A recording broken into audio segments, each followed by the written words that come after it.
Dobar dan i dobrodošli. Ja sam Zvonimir Ranić iz Društva za oblikovanje održivog razvoja koji je suorganizator ove predizborne debate o klimatskim politikama zajedno sa znanstvenicima za klimu i klimatskim portalom.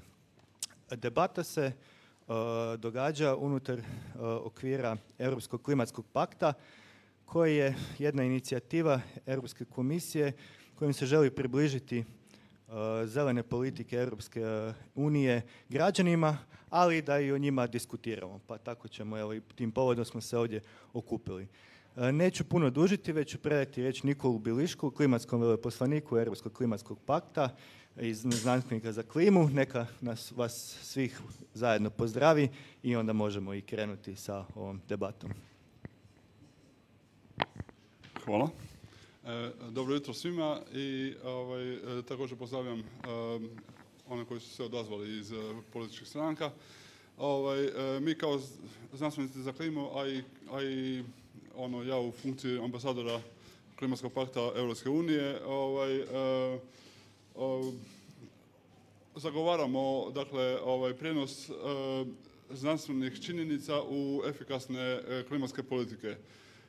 I mislimo da su klimatske promjene, ne da mislimo, nego znanstvene činjenice kažu da su klimatske promjene jedan od najvećih izazova čovječanstva, a i šire sadašnjosti i moramo se vrlo ozbiljno prihvatiti posla, dakle ublažavanja, prilagodbe i tako dalje klimatskim promjenama, jer one su tu, one su ono što je naša realnost, a to mlađe generacije zapravo najbolje znaju i one to već uvelike osjećaju na svojoj koži i zato se nadam da ćemo uspjeti svi skupa razviti nekakve klimatske politike koje će biti efikasne ne samo na papiru nego i u praksi.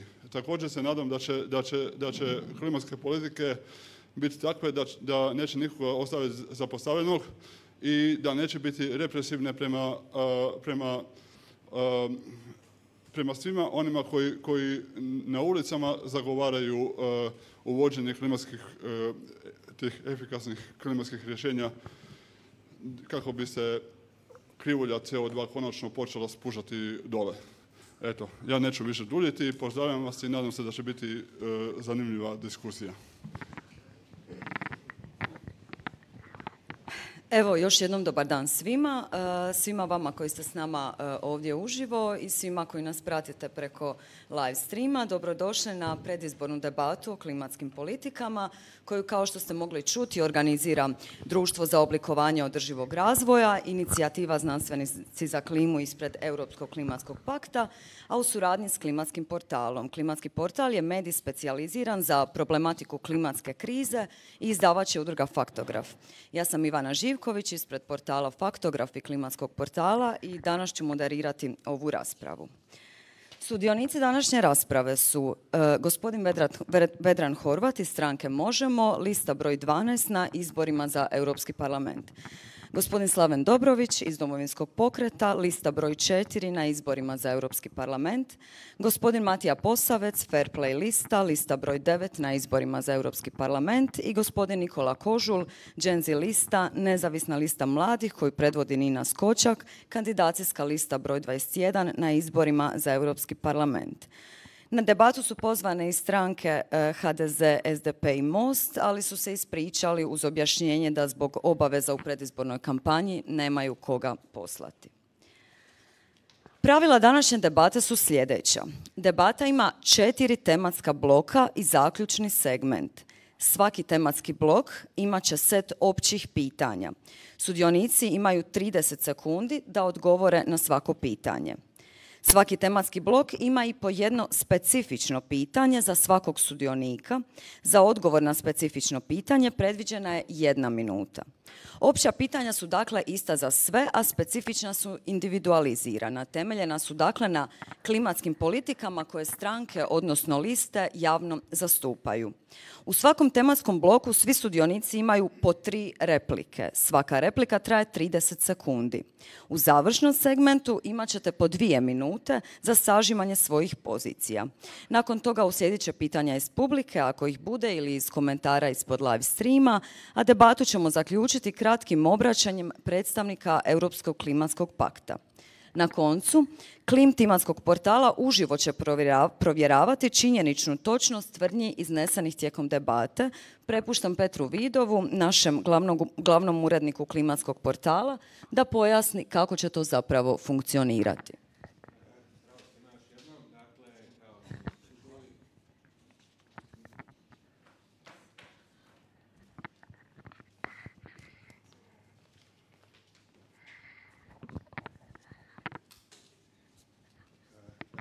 Zdravo svima, kao što ste čuli, debata će imati 4 bloka. Na kraju svakog tematskog bloka ja ću dobiti priliku da uzmem riječ ako zatim ima potrebe i da ispravim eventualne činjenične netočnosti. U tome će mi pomagati kolegi Sana Benačić i Melita Vrsaljko koji sjede tamo, koji čine redakciju klimatskog portala. Dakle, mi nismo ovdje da bi sitničarili i ispravljali vas oko nekih krivih brojki, postotaka ili takvih stvari. Cilj je da se uključujemo samo ako je potrebno ispraviti tvrdnje koje netočno ili neutemeljeno predstavljaju znanstvene spoznaje o realnosti klimatske krize. Ja se doista nadam da neće biti nikakvih potreba za mojim uključenjem. Vjerujem, s obzirom na sastav ovog panela, da neće. Ako do toga ipak dođe, molio bih vas da to ne shvaćate osobno. Cilj te fact-checkerske intervencije je samo da ljudi koji nas gledaju dobiju cjelovite informacije, ništa više od toga. Ako se budu ispravljale tvrdnje nekog od sudionika debate, taj sudionik će dobiti 30 sekundi za odgovor. Eto, hvala vam i želim vam ugodnu i dinamičnu raspravu. Eto, da ne dužimo previše, prvi tematski blok pitanja odnosi se na energetiku i industriju. Ako vam nije problem, da ne kompliciramo, ići ćemo redom po kojem sjedite. A prvo opće pitanje glasi: Međuvladin panel o klimatskim promjenama, odnosno IPCC, čijem radu doprinose najugledniji svjetski klimatski znanstvenici, poručuje da do 2030. moramo prepoloviti emisije stakleničkih plinova ako želimo izbjeći podizanje prosječne zemljine temperature za više od 1,5 stupnjeva Celzijusa s obzirom na predindustrijsko razdoblje. To znači da u tom roku moramo skoro potpuno prestati trošiti fosilna goriva, ugljen, naftu i plin. Smatrate li da je taj cilj koji je Europska unija prihvatila pristupanjem Pariškom sporazumu ostvariv? Gospodine Horvat, krećemo s vama. On mora biti ostvariv. Pardon. Okay. On mora biti ostvariv i prema ambicijama koje je uokvirio praktički zeleni plan, praktički se do 2040. Očekuje da će da bi bio potreban phase out koji se tiče fosilnih goriva. U slučaju Hrvatske i phase out koji se tiče ugljena do 2030. Gospodine, vaših 30 sekundi. Dakle, taj cilj je potpuno opravdan i nužan i mi trebamo kao društvo napraviti sve da se on zadovolji. Međutim, on se ne tiče samo nekoga negdje, nego se tiče svih nas i tiče se upravljanja na svim razinama. Dakle, od industrije, jedinica lokalnih samouprava, pa onda komunalnih društava, sustava grijanja ovoga ili onoga. To nije prosta računica, manje ugljena, manje emisija. Dakle, postoji niz sektora gdje se emisije mogu konvertirati u ponore. Gospodine Posavec, vaših 30.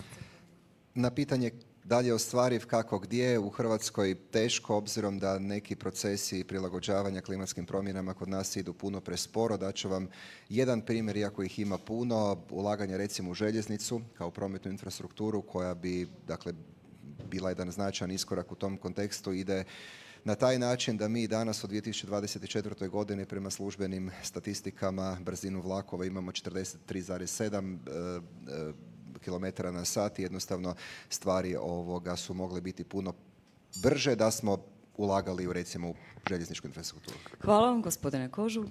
Pa sukladno NDC-evima iz Pariškog sporazuma za prošlu godinu emisije CO2 će rasti 3% do 2030. 2015. taj rast je bio 16%, što znači da napredujemo, ali ne dovoljno brzo. Mi možemo ostvariti taj cilj, ali su potrebne veće mobilizacije kako državnih, tako i privatnih ulaganja. Hvala vam. Drugo opće pitanje iz tematskog bloka energetika i industrija glasi: smatrate li ulaganje u nuklearnu energiju dijelom tranzicije prema čistoj energiji, uzevši u obzir sve segmente energetskog ciklusa od ekstrakcije i prerade rude do skladištenja otpada? Također nas zanima, smatrate li to isplativom investicijom s obzirom da se nuklearke grade 15 godina i koštaju isto toliko milijardi eura? Odgovaramo istim redoslijedom. Ne smatramo nuklearnu energiju u tom smislu rješenjem u kontekstu dekarbonizacije, iako se može naravno govoriti o nekim iznimkama kada su neki sigurnosni rizici tu postoje, a recimo s druge strane, kao u slučaju Krškog, pitanje izgradnje drugog bloka, ali ekonomski to je potpuno neisplativo i mi ćemo raditi u Europskom parlamentu na reviziji ove taksonomije koja sad priznaje nuklearnu energiju kao jedno od rješenja u dekarbonizaciji. Hvala vam, gospodine Dobrović. Nuklearna energija jest ovako prosto gledano bezugljična, bezemisijska u užem krugu. Međutim, ono što sve ona uključuje, dakle postoje emisije, postoje veliki rizici i sasvim sigurno put treba graditi u ono što je na raspolaganju i ne koristi se dovoljno dobro. Dakle, puno toga je za napraviti prije toga nego što bismo rekli i zaključili da ne možemo bez nuklearne energije kao takove. Tako da planirati sada izgradnju, a ne činiti ovo je loše. Hvala vam, gospodine Posel. Pa nuklearna energija jest čišća energija, međutim nitko je ne želi u svom dvorištu. Ja ću vam samo dati primjer da dolazim iz županije koja je prostorno na 730 kvadratnih kilometara i koja ima i hidrocentrale, koja ima i solarne elektrane i koja proizvodi zapravo električne energije za pola Krškog. Krško je sad na nekih 800, ako se ne varam, ili 700, dakle kod nas je 350. Hvala, gospodine Kožul. Pa mi se ne zalažemo za nuklearnu energiju, smatramo da je pametnije umjesto da, tako reći, sva jaja stavimo u istu košaru, da bolje da rasporedimo naš energetski sektor na više fotonaponskih i obnovljivih izvora. To je zato što je to sigurnije jer će građani biti vlasnici svoje energije, bit će proizvođači, a ne samo potrošači. A kada govorimo o Krškom, postoji veliki rizik da će u budućnosti vodostaj rijeke Save biti nedostatan da nuklearna elektrana funkcionira. Hvala vam. Slijedi treće pitanje iz temata energija i industrija. Smatrate li plin tranzicijskim gorivom, odnosno treba li dodatno poticati razvoj plinske infrastrukture, poput recimo gradnje novih plinovoda ili proširenja kapaciteta LNG terminala kako se planira u Omišlju, a sufinancira zajedničkim sredstvima Europske unije? Ne, plin također, iako se prezentira kao prijelazno rješenje koje je karbonski manje intenzivno, on je također dio problema i naše je mišljenje da ne treba ići u daljnje investicije u plin. Tim više što je i neka geopolitička situacija tu vrlo osjetljiva i Hrvatska tu nema neke velike prednosti. Tako da umjesto plina svakako daleko više investicija u obnovljive. Hvala. Plin je najčišći fosilni energent i dobar je za tranziciju u nešto što na koncu trebamo, to je niskougljičnu energetiku. Ono što će plin ostati za uvijek je materijal za industriju. Dakle, plin je vrijedan repromaterijal za proizvodnju svega što trebamo, a ne energent. Energent nema potrebe izgarati tako vrijednu materiju. Ne. Infrastrukturu treba pažljivo planirati. Hvala vam. Mogli ste uzeti malo vremena. Da. Pa nama je plin još uvijek potreban, iako prema svim analizama stručnjaka sve manje i manje. Što se tiče LNG terminala u Hrvatskoj. Dakle, time Hrvatska dobiva jednu stratešku važnost koja je možda važna u ovoj geopolitičkoj situaciji i definitivno jača svoju poziciju i svoj autoritet, a u ovom sadašnjem trenutku da, plin nam je potreban. Hvala vam. Zalažemo se za korištenje plina samo dok ne riješimo energetske šokove izazvane ratom u Ukrajini kako bi nastavili nesmetano funkcioniranje ekonomije, ali ako moramo birati između skupe plinske infrastrukture koja će našu ekonomiju vezati za desetljeća za fosilna goriva, smatramo da se u takve projekte ne treba ići, već se što prije treba orijentirati na obnovljive izvore energije. Hvala vam. Još jednom podsjećam da u svakom tematskom bloku imate po 3 replike u trajanju od 30 sekundi i stvarno kad dozvoli, a pred kraj ste rečenice, slobodno dovršite rečenicu. I posljednje pitanje, opće pitanje iz bloka energetika i industrija glasi: svjedočimo kako se u Europi i Americi zbog zaštite tržišnog natjecanja razmatraju ili već uvode nameti na kinesku tehnologiju koja bi mogla ubrzati tranziciju prema čistoj energiji, poput električnih automobila ili solarnih panela. Smatrate li to opravdanim i zašto? Možete samo ponoviti, smatramo li opravdanim što? Na početku, duga je rečenica. Znači, uvođenje nameta na kinesku tehnologiju koja bi mogla ubrzati tranziciju. Mislim da u kontekstu europske ekonomije i jačanja europske ekonomije kroz zelenu tranziciju treba biti u tom smislu selektivan. Već danas imamo na velikom broju europskih aerodroma, to je zračnih luka, stotine, ako ne i tisuće električnih automobila koji u ovom trenutku tamo stoje jer se u biti ne mogu ni skladištiti niti prodati u ovom trenutku. U svakom slučaju treba razmišljati o nekim oblicima oporezivanja za ne-europske proizvođače, unatoč tome što mogu imati povoljan ekološki učinak. Ako standardi proizvodnje nisu isti, a znamo da nisu isti, onda je sasvim sigurno nužno osigurati neke instrumente koji će europsku ekonomiju i industriju dovesti u konkurenciju, dakle jer znamo da globalno tržište je iznimno snažno i sposobno je progutati razne igrače i velike i male. Prema tome, ako želimo da poboljšanja u industriji zažive, da imaju smisla, onda ih treba zaštititi od jeftinije, a ekološki lošije industrije iz svijeta.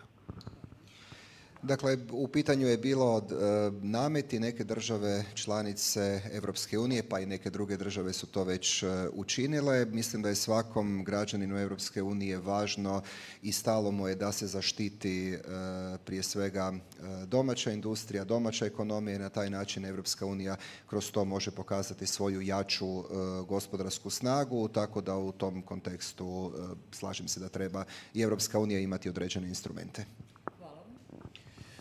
Zalažemo se za sve instrumente koje bi ograničili uvoz jeftinih proizvoda iz Kine, unatoč tome što se radi o zelenim proizvodima. Kineska ekonomija bilježi brojne nepoštene tržišne prakse i s obzirom da se mi zalažemo za zelenu reindustrializaciju, smatramo da bi mi trebali proizvoditi sve uređaje, pa tako i automobile u Europskoj uniji na svom kontinentu što je više moguće.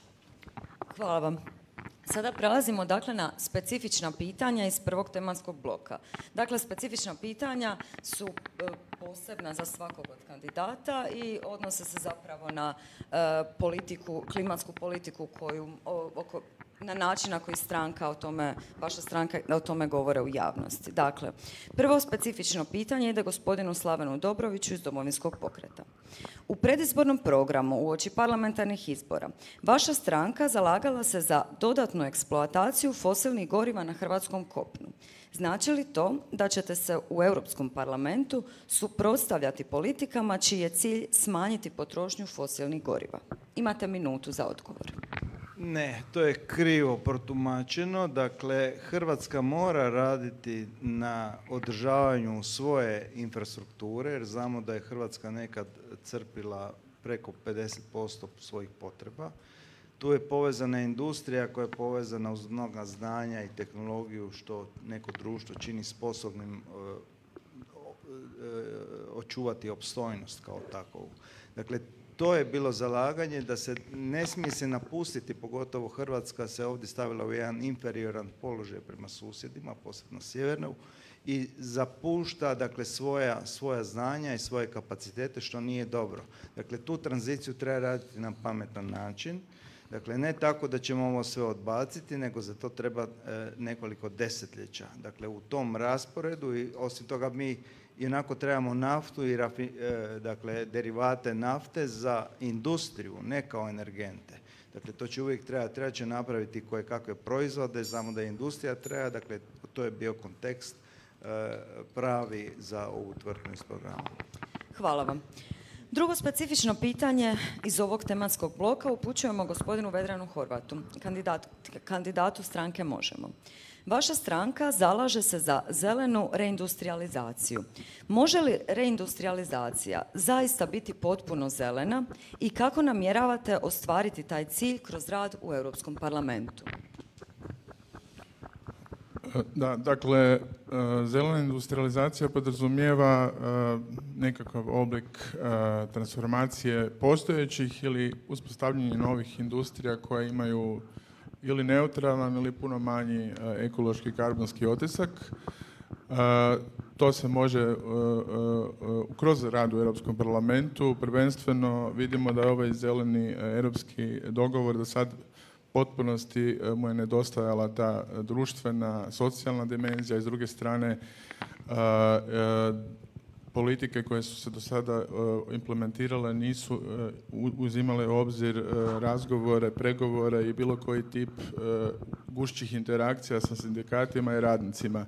Tako da paralelno sa tim što u nekim oblicima ekonomske aktivnosti poput brodogradnje ili novim industrijama koje se tiču spoja digitalnih ili nekih novih tehnologija, možemo zamisliti da ćemo aktivno raditi na tome da se i radnici i sindikati budu aktivni dionici u toj promjeni, dijelu tranzicije. Hvala vam. Treće specifično pitanje je za gospodina Matiju Posavca s Fair Play liste. Treba li Europska unija smanjivati ovisnost o uvozu fosilnih goriva? Ako smatrate da treba, na koji način? Treba, apsolutno, i mislim da Europska unija ima i strategije, ne samo onu strategiju Europe 2014-2020, nego i strategiju za naredno razdoblje u okviru 5 programskih ciljeva. Jedan od njih je i zelena Europa, za što postoje sredstva. Naravno, korištenjem obnovljivih izvora energije, to definitivno, i čak neki postoci koji su predviđeni i za Hrvatsku pa i za ostale članice ne idu onom dinamikom kojom bismo naravno htjeli. Dakle, s jedne strane, gotovo svaki segment gospodarstva, društvenog života, ako se na neki način reformira, prilagodi jednoj zajedničkoj europskoj zelenoj politici, može dati jedan iskorak upravo u postizanju ciljeva koji su zadani. I sad o kojem god segmentu hoćete da govorimo, mi imamo čak i na sjeveru Hrvatske primjere dobre prakse kako tome stati na kraj. Prema tome odgovor je da. Hvala vam. I posljednje specifično pitanje iz bloka energetika i industrija postavljamo Nikoli Kožulu s Gen Z nezavisne liste mladih. Program vaše liste posebno naglašava problematiku nehumanih radnih uvjeta u tekstilnoj i modnoj industriji u zemljama trećeg svijeta. Ako uđete u Europski parlament, kako ćete se protiv toga boriti? Zalagat ćemo se za određene barijere za uvoz takve robe. Radi se prije svega o ultra fast fashionu koji dolazi iz Kine. Takvu robu bi trebalo možda i zabraniti uvoziti unatoč nekakvim bilateralnim ugovorima sa Kinom. Jedan od instrumenta vidimo i u direktivi o korporativnom izvještavanju gdje bi tvrtke trebale prijaviti ako koriste u svom dobavnom lancu na bilo koji način proizvode koji se proizvode u tvrtkama koje ne zadovoljavaju određene minimalne radne uvjete i okolišne kriterije. Na taj način će se i gospodarstvo moći samoinicijativno transformirati i prevoditi na u onom smjeru koje mi želimo, a to je zelena i socijalno uključiva Europa. Javili ste se za repliku? Pa evo može, mislim replika da ne bude ovako sve mirno, nego samo mislim da nismo u ovom poglavlju energetike spomenuli jednu izuzetno važnu stvar, a to je geotermalni potencijal, kojeg i Europa i Hrvatska nedvojbeno imaju u kontekstu same teme energetike i obnovljivih izvora energije. Mislim da trebamo svi raditi i zalagati se u svim institucijama i nacionalnim, osobito u Europskom parlamentu, da se brže, kvalitetnije, bolje upravo koristi geotermalni potencijal. Za Hrvatsku osobito važna tema.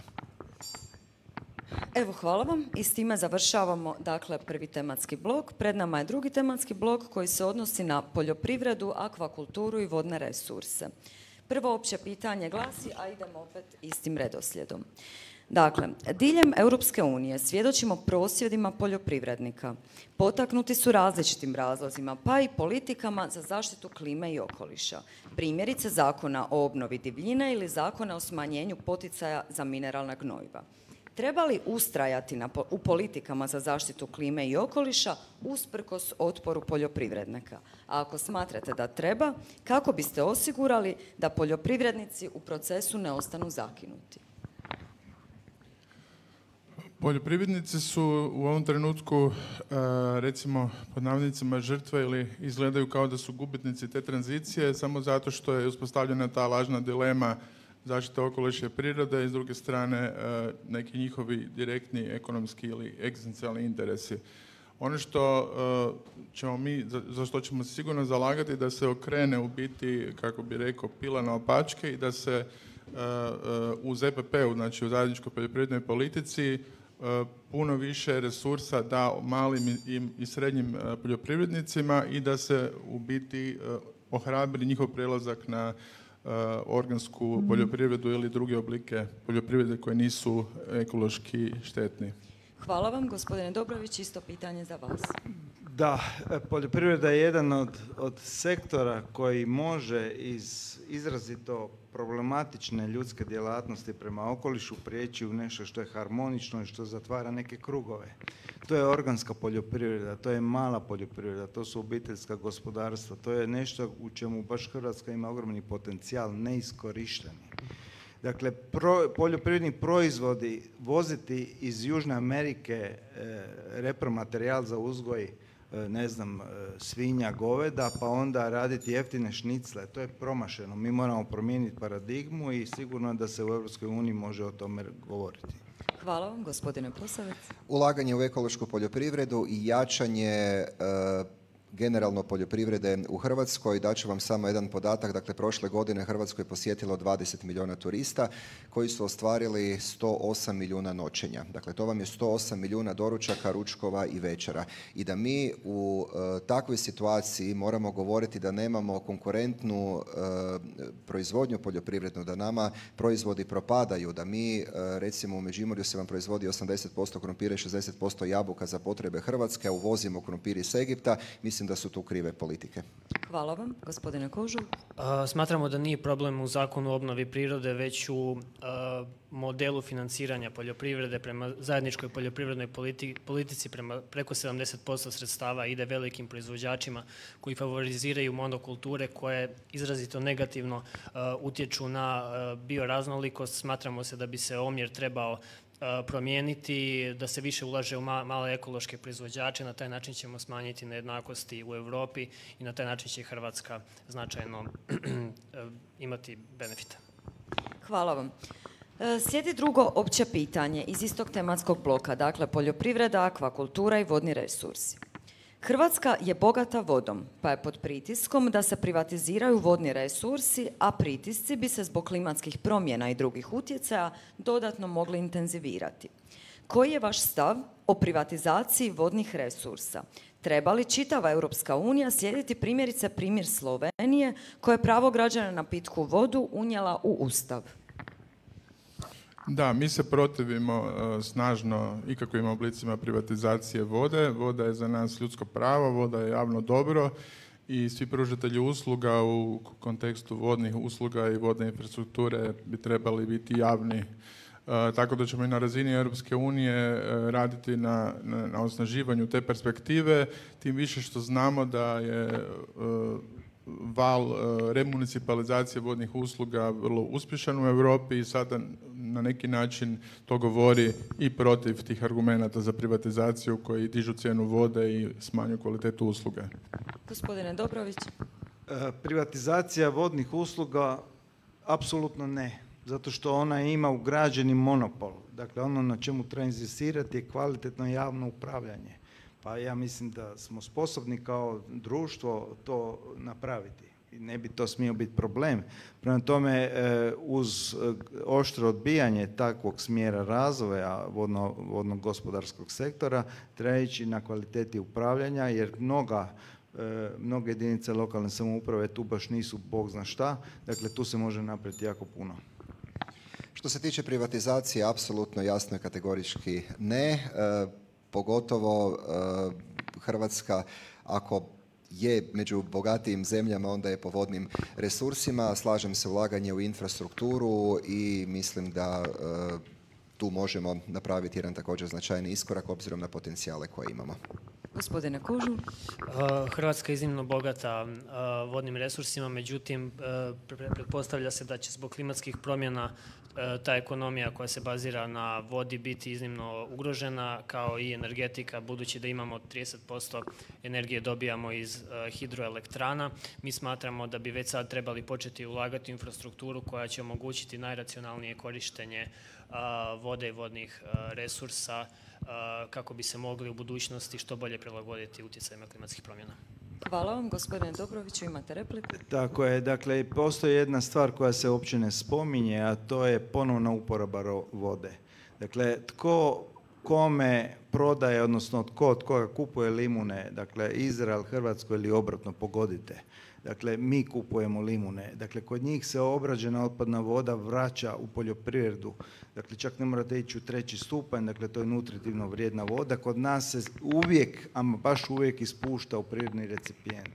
Dakle, i jedinice lokalne samouprave odbijaju taj pogled na stvar da se voda ponovno koristi, jer njima je ovo dovoljno. Hvala vam na ovoj zanimljivoj replici. A evo i trećeg pitanja iz temata poljoprivreda, akvakultura i vodni resursi. Poznato je da se podmorska flora i fauna mijenjaju zbog zagrijavanja i migracija invazivnih vrsta, kao i da je sektor ribarstva posebno ranjiv na takve promjene u okolišu. Kako Europska unija može pomoći ribarima da se prilagode klimatskim promjenama? Europska unija već poduzela neke korake u tom smjeru u zadnjem mandatu, može se daleko više, prvenstveno jedan problem koji bi tu spomenuo, ali koji nije nužno vezan samo uz riblji fond i ribe, je i plastika i mikroplastika u moru, koja je vrlo veliki problem koji se tiče i na neki način i tog zdravlja ribljih fondova. S druge strane, postoje načini da se pretjerani izlov ili na neki način da se zaštite određena morska staništa nekih vrsta i da se tu omogući neka regeneracija i obnova koja onda ide u skladu obnove mora i voda koji su dio europske politike. Hvala vam, gospodine Dobrović. Hrvatska jako slabo prati i nadzire i upravlja bogatstvom kojeg imamo, a to je gotovo polovica Jadranskog mora, koji u suradnji sa svojim susjedima moramo njegovati, baštiniti tako da naša djeca, a onda i njihovi, uživaju u istoj ljepoti i bogatstvu. To se ne čini dovoljno dobro. Dakle, recimo monitoring, pitanje uzgoja ovih uzgojilišta koji se često prakticiraju, ja mislim, na neodgovarajući način i tako dalje. Puno toga za napraviti. Hvala. Hvala vam, gospodine Posavec. Europska unija ima u svojim i strateškim i općim dokumentima posebno pitanje i ribarstva i određenih mjera i ciljeva. Hrvatska i svim drugim članicama Europske unije je dopušteno kroz neku nacionalnu politiku također pomoći i ribarima i štititi našu obalu. Prema tome, zakoni, pravila, dokumenti, strategije nisu loše, treba ih se samo držati i primjenjivati. Hvala vam, gospodine Kožul. Smatramo da je potrebno poticati građane da se ne bave onim gospodarskim djelatnostima koje uništavaju naše more, a to su turizam, naročito nautički turizam, jer je Hrvatsko more jako zatvoreno i plitko i ne piše mu se dobro zbog klimatskih promjena. S druge strane, potrebno je više ulagati u istraživanje kako bi se mogle razvijati adekvatne politike za zaštitu faune i flore i trebalo bi se zabraniti masovan izlov ribe. Hvala vam. Gospodin Dobrović ima repliku. Pa evo, kolega spominje nautički turizam. Da, Hrvatska je jako ponosna na nautički turizam. Međutim, Hrvatska jako slabo provodi ono što je zakonom i pravilnicima propisano, to je pitanje recimo odmuljivanja tankova i tih stvari. To se vrlo slabo nadzire i čak i uz ovaj postojeći volumen mi bismo napravili puno da se uvedu pravila i da svaki korisnik, danas se sve može nadzirati putem satelita, da svaki skiper ili što god bio, dakle upravitelj brodice zna šta i gdje mora učiniti. I upravo na tragu vašeg zadnjeg odgovora i vaše zadnje replike, četvrto pitanje, opće pitanje iz ovog tematskog bloka. Sve veći... Nije na tragu, zabunila sam se. Ispričavam se. Dakle, četvrto pitanje. Sve veći problem diljem Europske unije, posebno na Mediteranu, je suša. Na koji način Europska unija može pristupiti rješavanju ovog problema? Da, primjerice u ovom trenutku imamo u velikim gradovima poput Barcelone isto nestašice vode radi suše. Suša je djelomično odgovor koji se u ovom trenutku razvija na razini Europske unije da se uspostavi centar za neke ekstremne vremenske uvjete ili nepogode koji bi imao neke institucionalne mehanizme i ne samo da monitorira i bude neki observatorij, nego i da onda daje preporuke što učiniti i kako sanirati štete koje se tiču nepogoda. I samo kratka rečenica, postoji i taj fond koji se tiče klimatske pravedne tranzicije iz kojeg je moguće uzimati sredstva koje imaju za cilj sanirati neke posljedice po ljude i lokalne zajednice od suša. Hvala vam. Hrvatska nije imuna na sušu, iako nemamo ovakve slučajeve kao što ima tamo područje Barcelone. Međutim, mi bismo tu trebali napraviti dosta. Znamo da naš obalni pojas doživljava, posebno otočni, doživljava udare posjetitelja koji premašuju i 20-30 puta u odnosu na zimu ili nebrojeno ako nema nikoga. Ne? Uglavnom, ponovna uporaba vode o kojoj sam malo prije govorio bi trebala biti normalna stvar da se sve zeleni oko tih turističkih objekata, a ne da se to baca i ispušta ili posebno neprerađeno. Ima i drugih stvari. Hvala.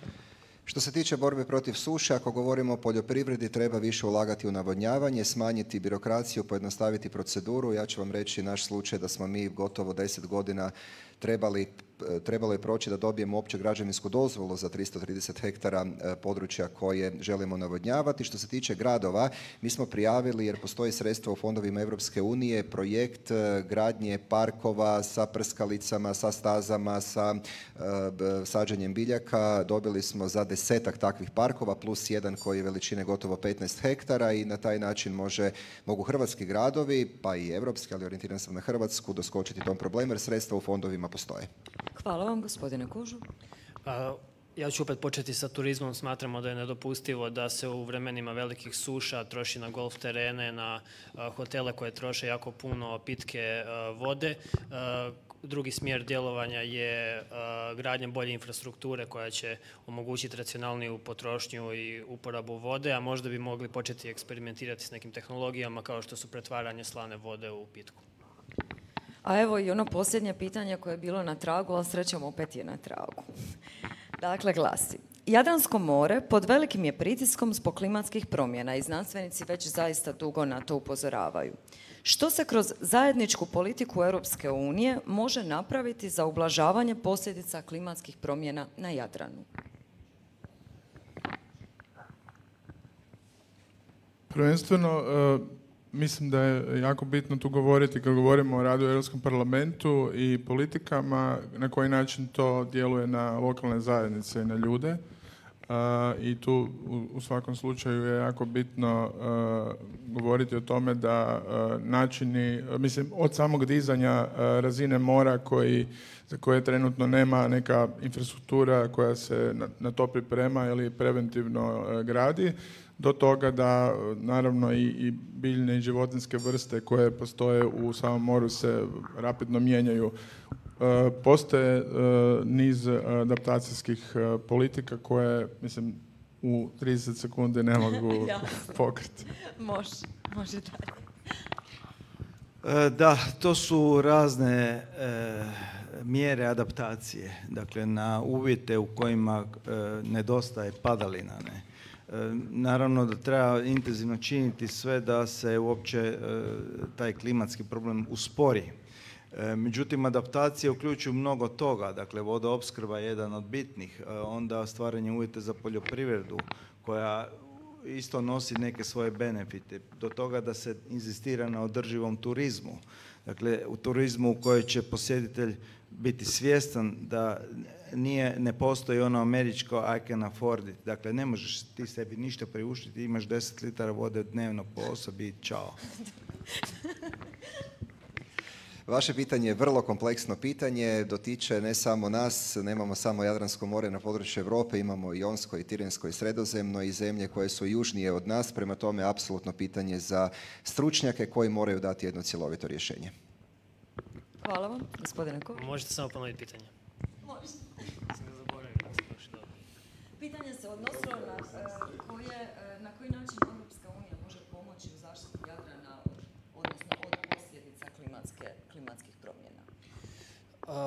Korištenjem EU fondova za razvoj projekata koji će omogućiti istraživanje, na koji način, mislim da je to najbitnije raditi, napraviti nekakav monitoring i imati referentne vrijednosti, na koji način klimatske promjene utječu na Jadran i onda razvijati politike sukladno tome. I kao što sam već naglasio, problem je u ekonomiji koja uništava okoliš, tako da bi prije svega trebali ekonomiju dovesti u red sa okolišem.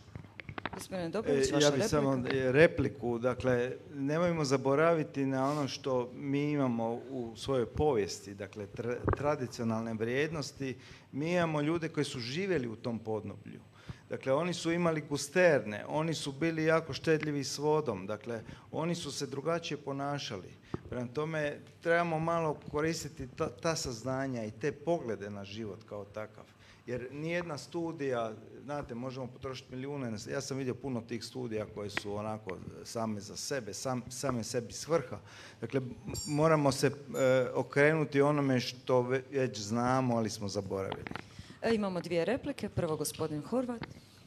Da, ja bih se referirao u biti da tu postoji ta logika koja je isto ekstraktivistička, da mi vidimo, ne mi, nego društvo i zajednica vidi, pogotovo u ekonomiji se vidi more kao neki resurs koji se eksploatira, iz kojeg se izvlači direktna neka dobit, bilo uz život, uz more, uz turizam, bilo da se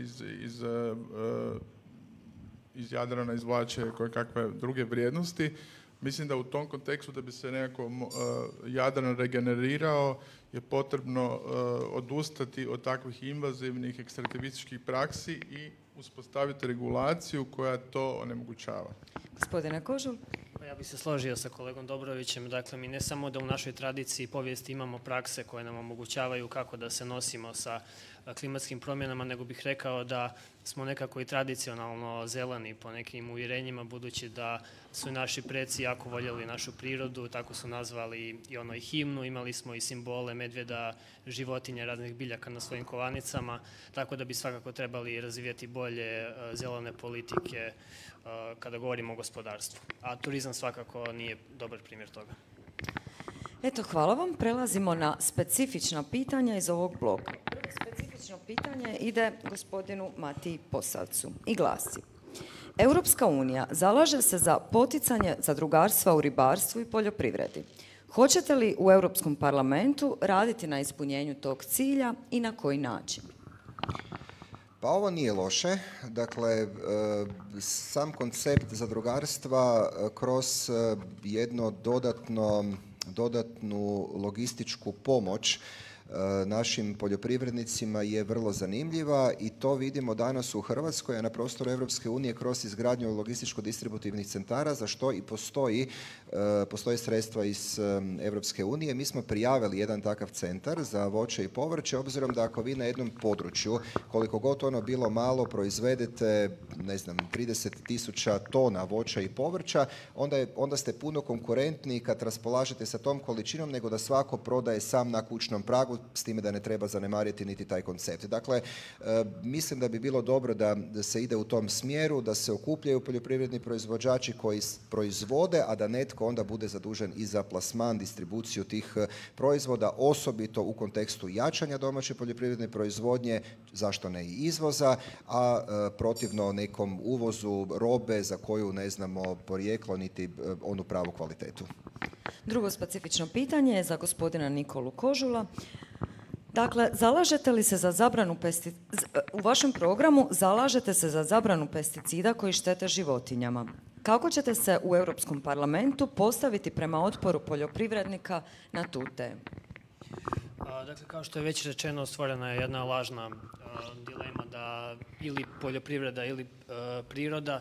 Poljoprivreda i klimatske promjene su u uzročno-posljedičnoj vezi, budući da poljoprivreda jako uzrokuje klimatske promjene, a jedan od najugroženijih sektora od klimatskih promjena je upravo poljoprivreda. Mi se zalažemo da se poljoprivreda mora početi razvijati u smjeru gdje ćemo poticati takozvana zemljišta visoke prirodne vrijednosti koja je bolje integrirana u bioraznolikost, znači da imamo polja na kojem su nekakve i bare i šumarci gdje žive i životinje, da nije sve samo ogromne površine posađene monokulturama, tako da zabrana glifosata je samo jedna od tih mjera i svakako mislimo da bi trebale te politike imati i taj socijalni učinak, da se sredstva bolje raspoređuju između malih i velikih proizvođača, poticanje zadružnog gospodarstva i ostale stvari. Hvala vam. Treće specifično pitanje je za gospodina Horvata. Hoćete li se u Europskom parlamentu zalagati za destimulaciju poticanja upravo mineralnih gnojiva i pesticida u poljoprivredi? Ako je odgovor da, čime ih zamijeniti, kako osigurati da se i bez njih proizvede dovoljna količina hrane? Da, hoćemo. Svakako treba značajno smanjiti upotrebu kemijskih pesticida. Mislim, odgovor je već tu velikim dijelom u kontekstu prelaska na organsku poljoprivredu, gdje bi se trebali iz zajedničke poljoprivredne politike barem trećina sredstava odvojiti za tu reorientaciju, gdje naravno onda u tom slučaju nema korištenja pesticida i primjenjuju se prakse koje su održive i po okoliš, a i s druge strane za same farmere, poljoprivrednike daju neku dužu garanciju, a možemo čak prema nekim studijama reći da omogućavaju i dobit sa nekim vremenom. Dakle, prelazak na organsku poljoprivredu u dužem vremenskom periodu nije nikakav gubitak, a sasvim sigurno za prirodu i okoliš je na veliki dobitak. Hvala vam. I posljednje specifično pitanje za gospodina Dobrovića. Domovinski pokret glasno se protivio eutanaziji svinja zbog širenja takozvane svinjske kuge, iako struka kaže da nema drugog načina da se ograniči širenje te bolesti. Koji alternativni prijedlog za sprječavanje širenja zaraznih bolesti među domaćim životinjama ima Domovinski pokret? Tradicionalna poljoprivreda u kojoj gospodarstvenik poljoprivrednik raspolaže i poljoprivrednim površinama, gdje osigurava hranu, gdje raspolaže površinama za ispašu svoje stoke, bile to i svinje ili goveda, ovce, sve skupa se treba kretati da bi bilo zdravije. Dakle, ona omogućuje puno toga, između ostalog i bitno manji rizik od ovakvih bolesti. Dakle, globalno tržište u kojem i u jednoj farmi imate milijarde jedinki ovoga ili onoga, recimo čuvajmo se proizvodnje jaja gdje neko proizvede, 100 milijuna jaja dnevno. Dakle, to je nešto gdje se kontrola sanitarna obavlja uz visoki stupanj korištenja kemijskih sredstava, dezinfekcije ovoga i onoga, što sve ima svoju cijenu. Dakle, mi se moramo naučiti za jedinica vrijednosti za poljoprivredne proizvode nije samo kilogram, nego njezina ekološka kvaliteta koja se danas itekako može vrednovati kroz najobičniju kemijsku analizu. Dakle, tehnologije analitičke su na raspolaganju. S ovim odgovorom došli smo do trećeg tematskog bloka koji se odnosi na zaštitu zdravlja i okoliša. Prvo opće pitanje iz ovog temata glasi: zagađenje zraka svake godine u Europskoj uniji uzrokuje 100.000 preranih smrti. Što Europska unija može napraviti da bi riješila taj problem? Ovim redoslijedom uobičajeno. Da, mislim prema statistikama koje ja imam, čak mislim da je više od 300.000 otprilike 300.000 preranih, odnosno preuranjenih smrti. Računa se otprilike da u prosjeku zagađenje zraka skraćuje život za 2,2 godine. Velikim dijelom se to tiče i fosilnih goriva i fosilne industrije kroz zagađenje vezano uz promet ili neke druge industrijske aktivnosti. Naravno, u tom smislu prelazak sa fosilnih goriva na obnovljive i s druge strane elektrifikacija prijevoza i slično može to promijeniti. Još jednom, dakle, zagađenje zraka uzrokuje 100.000 preranih smrti. Kako Europska unija što može napraviti da riješi taj problem? Puno toga se može napraviti, međutim ne treba sve čekati iz Europske unije, jasno.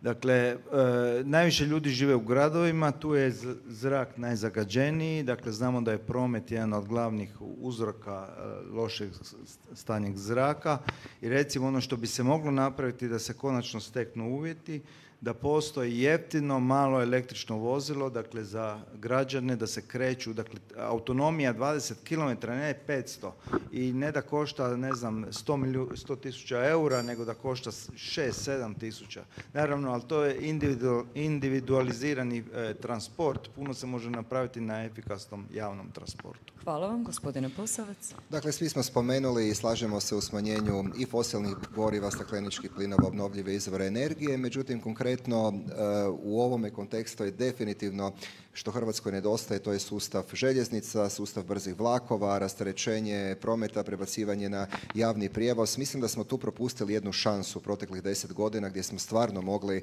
izgraditi i željeznice i ljudi bi bili motivirani i danas recimo bi konkurentnost države bila drugačija ako vi u Beč dođete za 1,5 sata, u Minhen za 3 sata, pogledajte u Europi, u Kini da ne govorim, gdje vam vlakovi idu preko 300 km na sat, u Hrvatskoj još uvijek 43.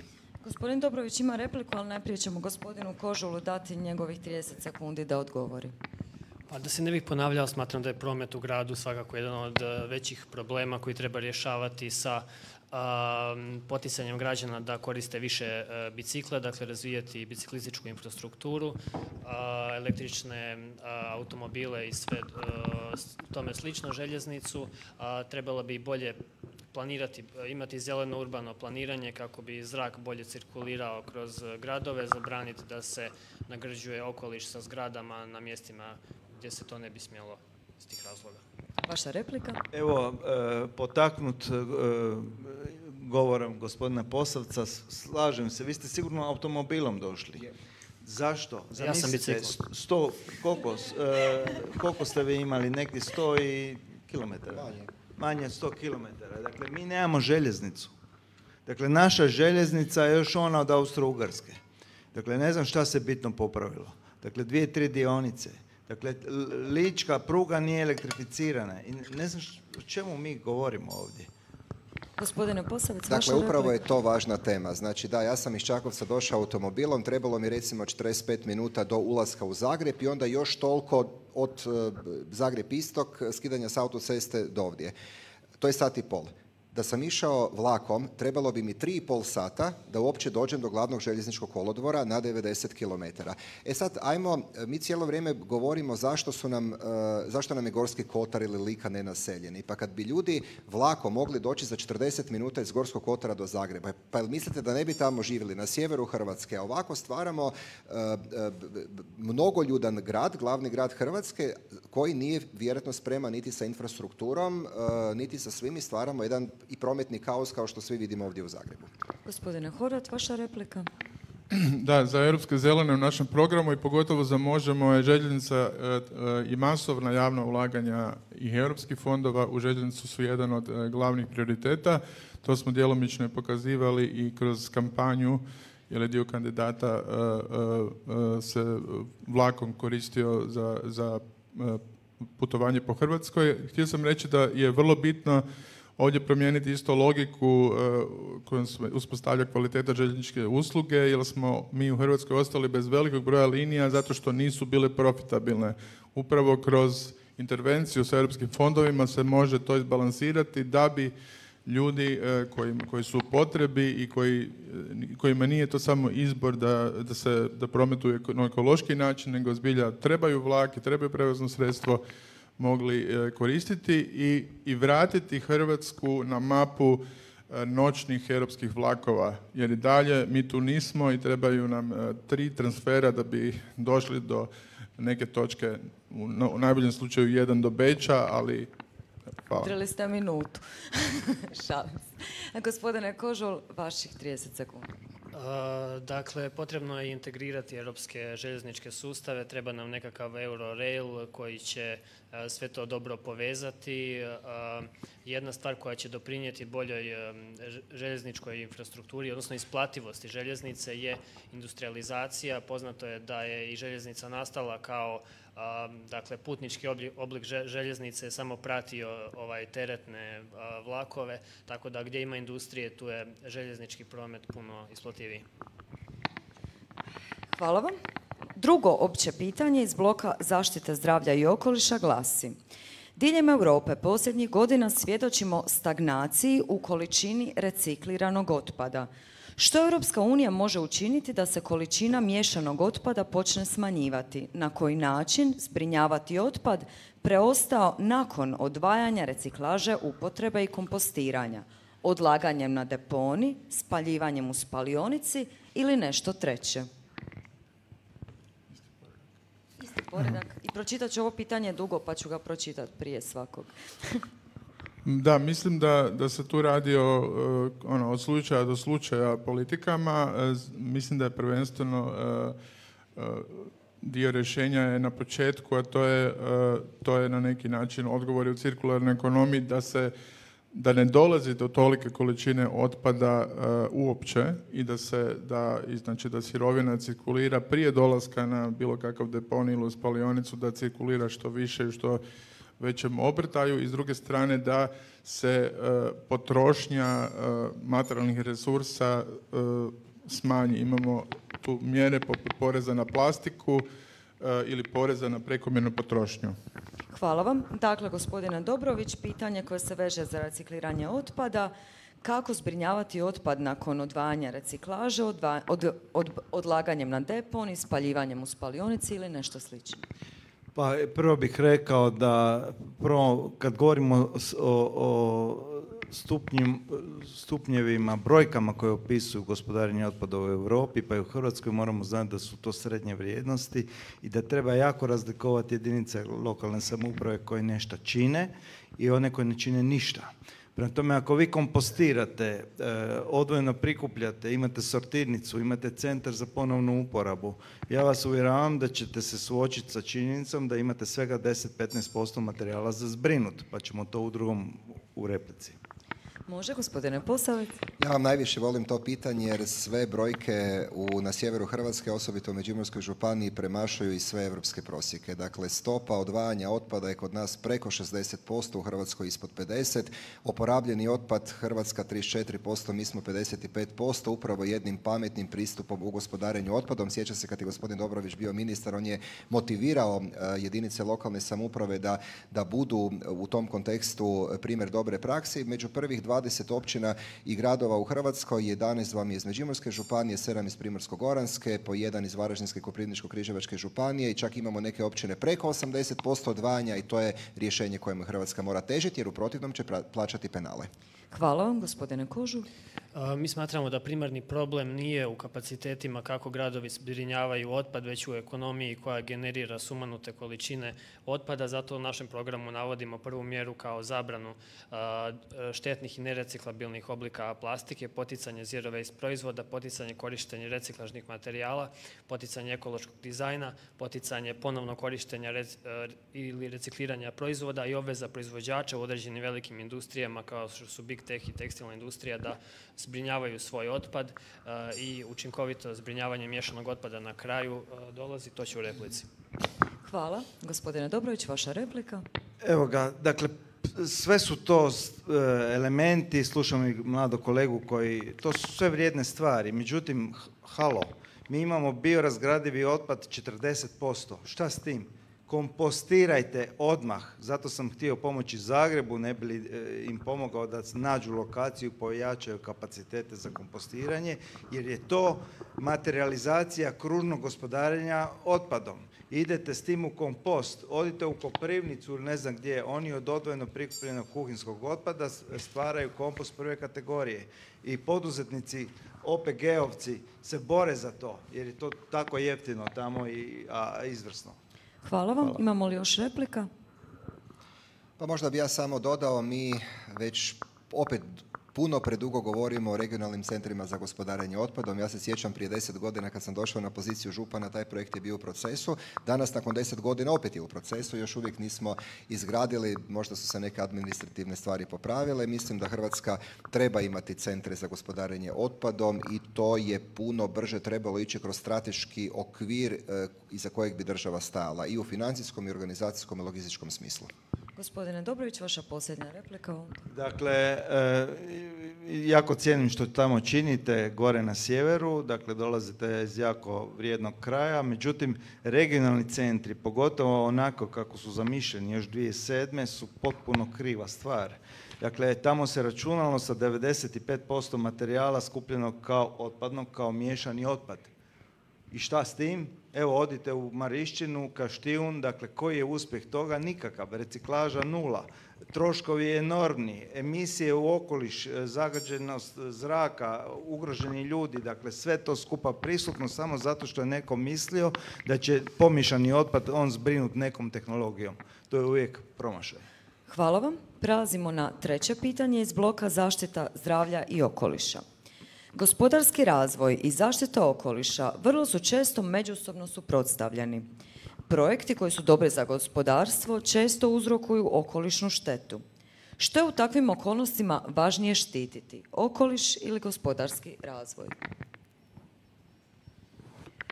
Za nas kao zelene jasno je da je okoliš tu na prvom mjestu, s tim da oko gospodarskog razvoja mi smatramo da je moguće imati gospodarski razvoj uz zaštitu okoliša. Postoje primjeri širom Europe gdje je to manje, gdje je više uspješno i to je, s druge strane, moramo imati na umu da gospodarski razvoj može biti ujednačeno, ne mora biti neophodno ekspanzivan i primarno orijentiran na rast. Bitno je da on osigurava da sustav funkcionira i da ljudi i priroda u tom slučaju su na neki način koliko toliko u harmoničnom odnosu.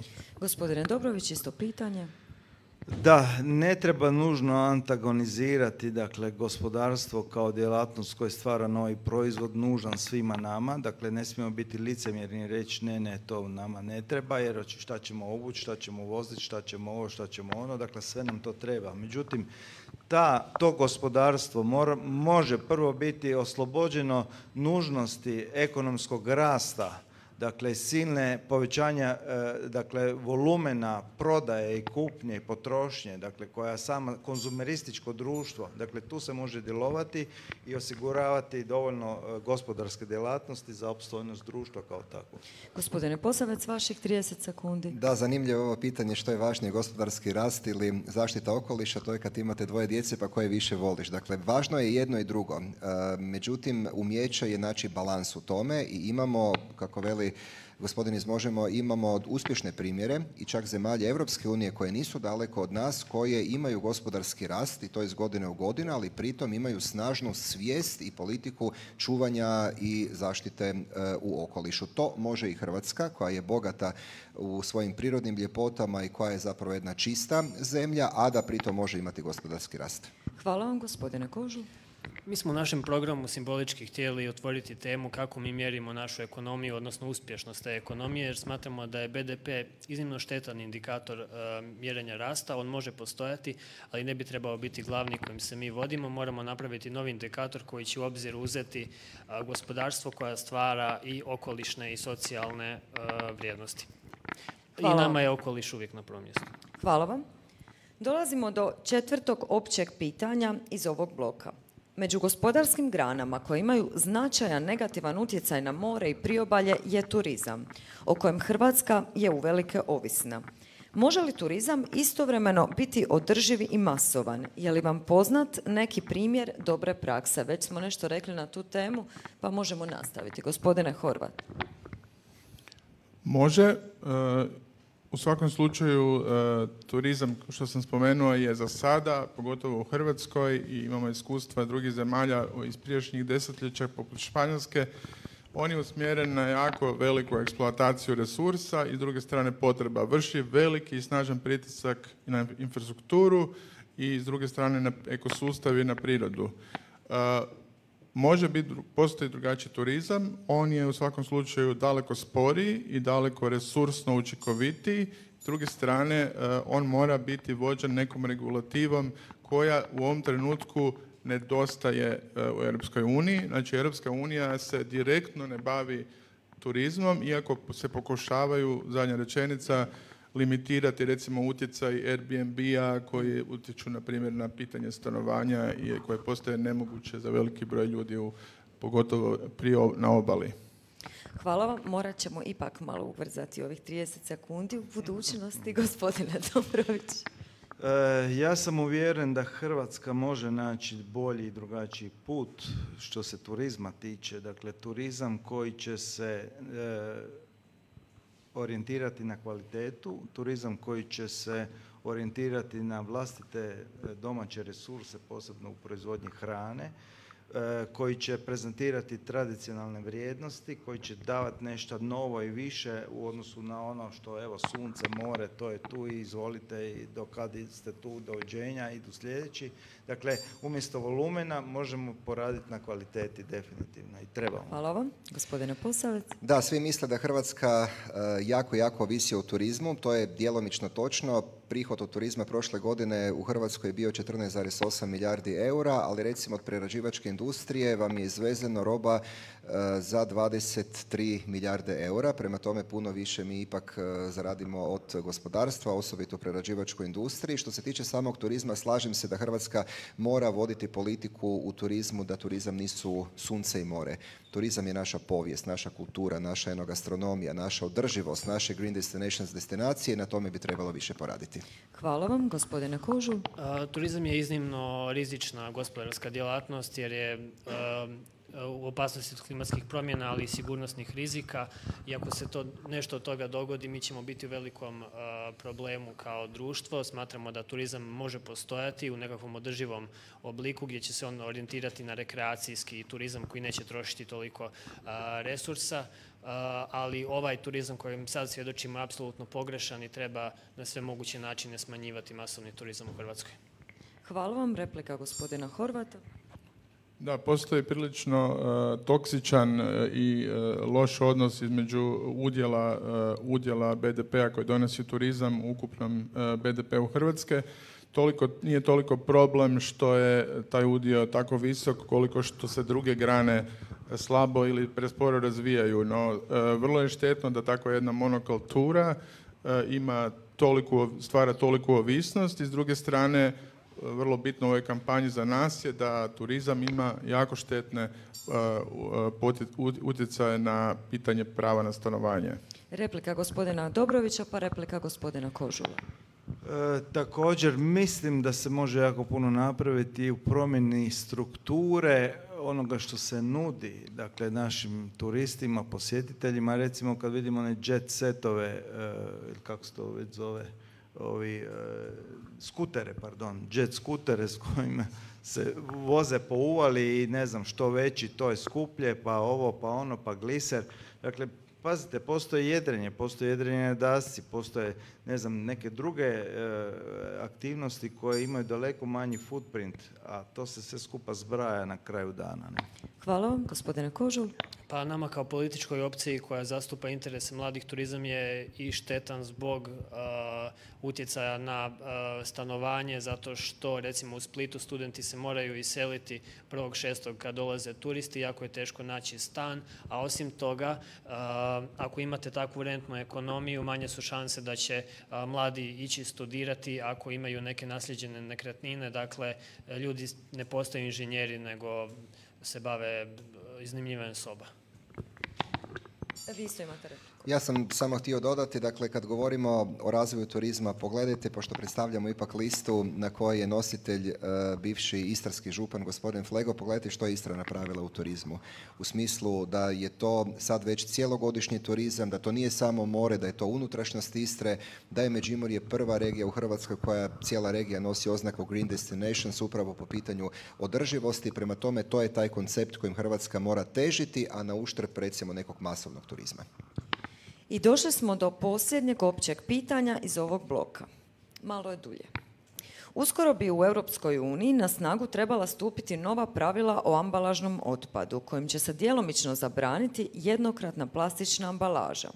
Međutim, u uporabi će ostati takozvana kompozitna ambalaža, koja i dalje sadrži plastiku, te je jednako štetna za okoliš kao i druga plastična ambalaža.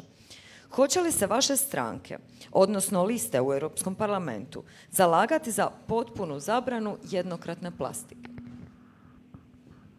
Da, prema tome se ide. Postoji ova razlika između kompozitne i plastične ambalaže je nekakva praktički trenutno rupa koje su se doskočili proizvođači koji onda omjer i postotak na primjer nema 5% plastike nego ima 7% plastike i u tom slučaju treba puno preciznije definirati na koji način se potpunosti uklanja, odnosno onemogućava korištenje plastike. Bićemo na toj liniji. Hvala vam, gospodine Dobrović.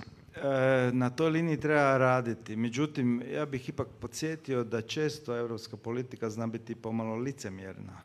Naime, kompoziti su daleko teži za reciklažu nego što je to plastika. Plastika kao plastika nije nužno zlo. Mi bez plastike danas ne možemo. Međutim, treba izbjegavati jednokratnu plastiku i postoje područja kao što je plastična ambalaža za višekratnu upotrebu, ako je već o plastici riječ, a da ne govorimo, morali bi se sjetiti i stakla kao izvrsnog ambalažnog materijala.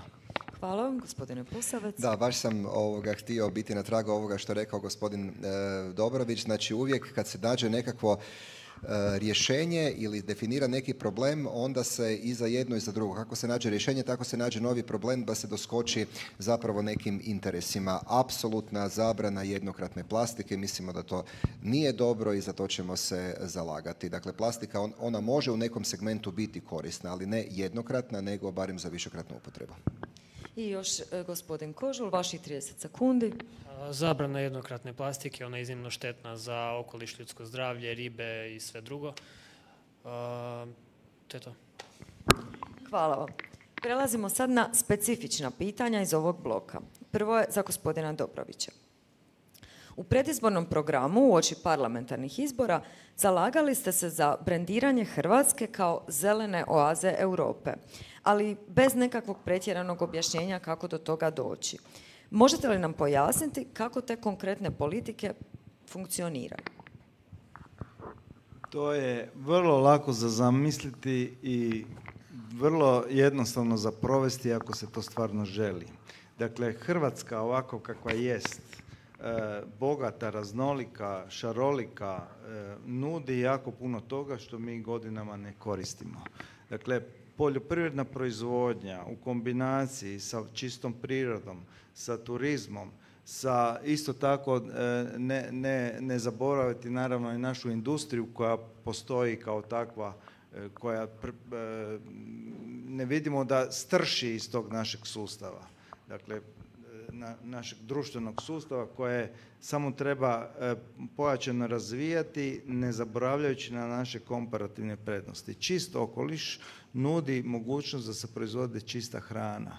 Mislim da je slučajno obrnuta situacija da Europa ima ovakvu priliku, onda bi sasvim sigurno se kvaliteta maslaca ili sira deklarirali po pitanju toksina koji je sadržan u toj masti. Dakle, to se ne čini, niti ima takvih naznaka. To su sve elementi koji bi omogućili razvoj naše zelene Europe kao što smo u programu stavili. Hvala vam. Hrvatske. Sljedeće specifično pitanje je za gospodina Kožula.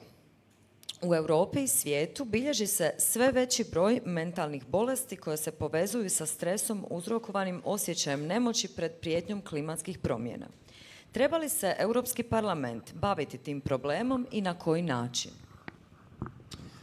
Treba se baviti tim problemom, ali mentalno zdravlje spada pod nekakve zdravstvene politike koje nisu u izričitoj nadležnosti Europske unije. Europska unija tu ima nekakve koordinativne, komplementarne ingerencije, tako da može više djelovati s nekakvim, ja bih rekao, preporukama što se tiče direktnih stvari, ali može djelovati indirektno, a to je cijeli niz ovih stvari o kojima smo sad govorili. Na koji način mi možemo stvoriti sigurnu ekonomiju u kojoj će mladi ljudi moći osjetiti sigurnost, da neće ostati bez posla, da neće ostati bez krova nad glavom kad krene sezona ili bilo što drugo i na taj način neće uopće doći do mentalnih problema.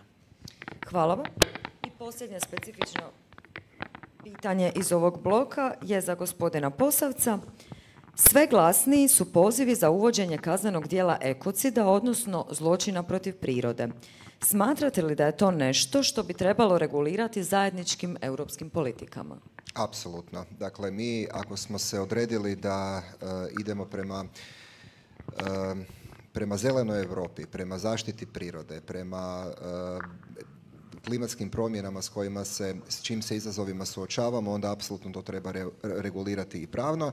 Međutim, mi često puta odlazimo po pamet negdje van, a zapravo ih imamo previše ovdje, imamo stvarno primjere dobre prakse, zelenih oaza u srcu Europe, kako ja to volim govoriti.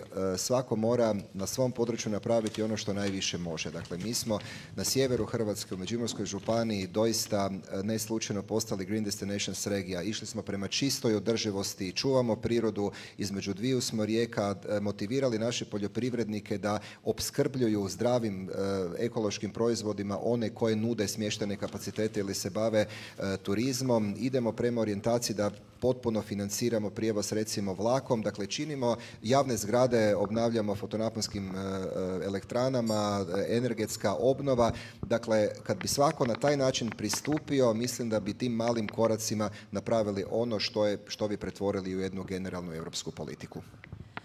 Hvala vam. I prije nego prijeđemo na posljednji blok pitanja koji se odnosi na pravednu tranziciju, zapravo bih željela reći da nema nikakvih, iz ove druge moderatorske sekcije, nema nikakvih ispravaka i da je zaista pohvalno što je rasprava na ovaj način konstruktivna i prolazi na ovaj način. I sad da prijeđemo na pravednu tranziciju. I još bih rekla da kako bismo ostavili dovoljno vremena za pitanja publike, ovaj tematski blok neće imati specifična pitanja, samo 5 općih. Dakle, prvo je, i odgovaramo uobičajenim redoslijedom. Klimatske politike već sada su uzrok migracija u svijetu i projicira se da će broj klimatskih migranata u budućnosti samo rasti.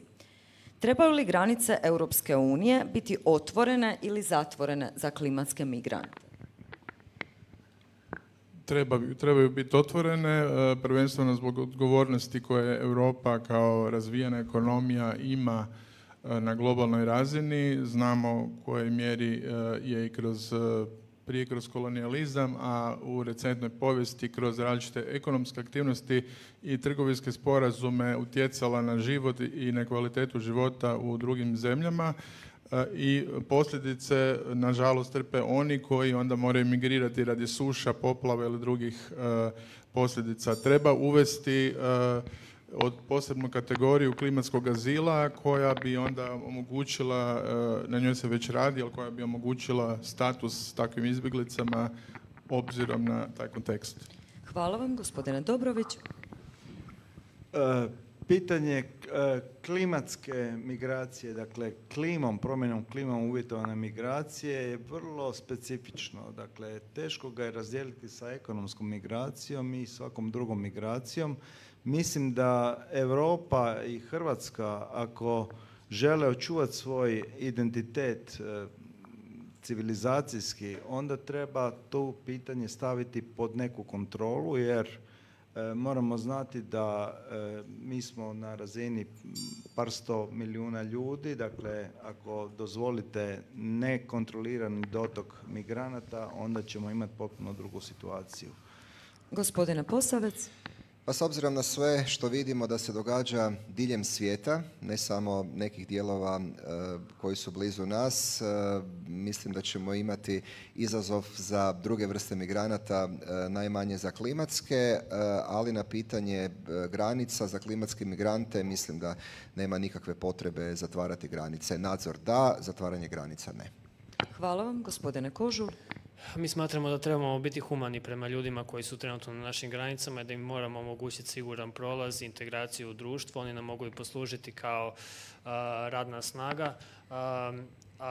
Što se tiče budućih izbjeglica do kojih tek može doći kada se klimatske promjene intenziviraju, smatramo da Europska unija mora ulagati u ta društva, pomagati njihovu ekonomiju, obnavljati njihove gradove kako do migracije uopće ne bi došlo.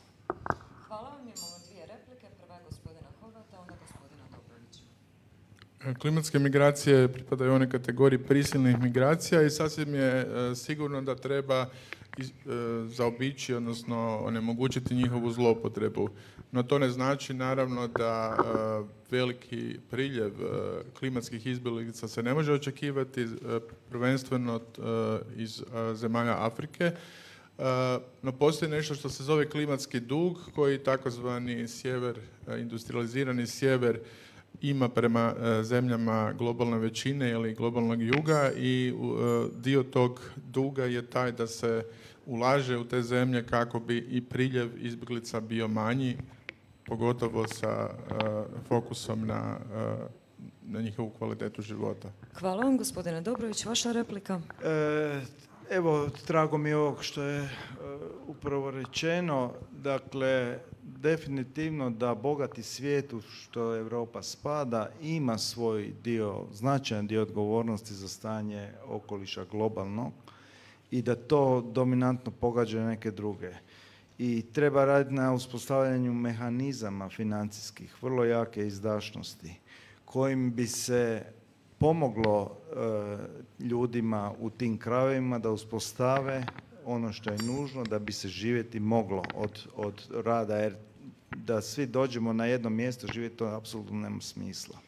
Hvala vam i zapravo naše drugo pitanje iz ovog bloka odnosi se upravo na klimatski dug. Dakle, termin klimatski dug odnosi se na činjenicu da su se bogatije države gospodarski razvile zahvaljujući uporabi fosilnog goriva, a klimatske promjene koje su time prouzročene stvaraju najveću štetu upravo u siromašnijim dijelovima svijeta. Imaju li dakle članice Europske unije klimatski dug prema siromašnijim državama takozvanog globalnog juga? I ako smatrate da takav dug postoji, a dio vas je već to odgovorio, na koji način ga Europa, odnosno Europska unija, treba otplatiti? Ovako, kako sam i spomenuo ranije, znači postoje programi razvojne pomoći koji nisu uvijek naravno dužno vezani uz klimatski dug, ali oni prvenstveno moraju raditi jako puno na prilagodbi. Mislim da te zemlje ne treba opterećivati jako sa mitigacijom, jer su one onako u nekoj, to bi bilo dosta nepravedno. U svakom slučaju treba naravno omogućiti neku zelenu tranziciju za te zemlje, a ako postoji orijentacija na fosilnu energiju, ali prvenstveno treba raditi na njihovoj adaptaciji sa financijom i prestati sa daljnjim ekstraktivizmom u tim istim zemljama, jer i dalje znamo da se jako puno sirovina, minerala i dalje izvlači i to treba zaustaviti značajno. Hvala vam, gospodine Dobrović. Apsolutno treba. Dakle, Europa, budući da je lider u klimatskoj politici svijeta, ona može pokazati liderstvo po pitanju vraćanja tog klimatskog duga ljudima, jer to je duboko civilizacijsko pitanje. I treba naprosto naći mehanizme da se pomogne tim ljudima, pomoći dakle, tim ljudima je pomaganje cijelom svijetu. Naravno da mi imamo tu elemente, pitanje rata, pitanje ovog ili onog koji apsolutno ruše platformu da se civilizacijski, humano i pošteno gradi budućnost svijeta i Europe tako. Hvala vam, gospodine Posavec. Ja sam negdje pročitao da od 1959. do 2018. godine klimatski dug bio na razini 59 bilijuna američkih dolara, a da je projekcija do 2035. godine da će ona rasti na 80 bilijuna dolara. Sad, na vaše pitanje, definitivno europski proračun svake godine koji se donosi i u onom 7-godišnjem planu ima određeni postotak pomoći trećim zemljama, dakle koje nisu dio Europske unije, i ima sasvim sigurno u strukturi proračuna postotak upravo za takve vrste. Prema tome, solidarnost kao jedna od temeljnih vrijednosti Europske unije, da. Hvala vam, gospodine Kožul. Apsolutno, da, mislim da je najveći izazov način na koji otplatiti taj klimatski dug. Ako recimo donirate neku opremu tim zemljama, onda uništavate njihove proizvođače, dakle pravite još veću štetu. Neke zemlje nemaju niti infrastrukturu kako da prime direktno novac, tako da tu treba raditi na jako puno razina, od one UN-ove gdje se postoji taj zajednički proračun, do toga da Europska unija u svom okruženju, Sjever Afrike, Bliski istok, mora pomagati te zemlje. Hvala vam. Replika gospodina Dobrovića. Samo da ne bude greška u prijevodu, ovo ste rekli, gospodine Posavec, bilijuna, to je na engleskom, ili 100 trillions ili billions? Onda će to biti milijarde, ne? Bilijuna. Znači baš već... Strašan je dug. Da, to su ogromne cifre i doista... Mislim, ja ne ulazim u te kalkulacije, ali mogu zamisliti veće brojke. A možemo to usporediti sa novcima koji se ulažu u naoružanje, dakle i troškove rata i trošenje novaca na najobičniju artiljeriju i gluposti. Slijedi dakle treće opće pitanje iz 4. tematskog bloka. Zelena energetska tranzicija neizbježno će biti vrlo skupa i netko je mora platiti. No, smatrate li da je cijena tranzicije veća ili manja od cijene štete zbog nedjelovanja? Biste li podržali uvođenje posebnog poreza na gospodarske sektore čija zarada izravno doprinose klimatskim promjenama i devastaciji okoliša, kao što su fosilna, kemijska ili automobilska industrija? Da, i na tome se već aktivno radi. Znači, postoje prijedlozi već koji su u izradi da se fosilna energija oporezuje, ali i svakako da se prestane sa subvencijama oni kompanija, poduzeća koje rade, koje trenutno iznose, ako se ne varam, oko 60 milijardi na godišnjoj razini. Ono što je još bitno je da troškovi netranzicije, odnosno nedjelovanja, su daleko veći jer oni odgađaju to djelovanje koje se neminovno mora dogoditi da bi se mogli prilagoditi i na neki način reorganizirati društvo i ekonomiju.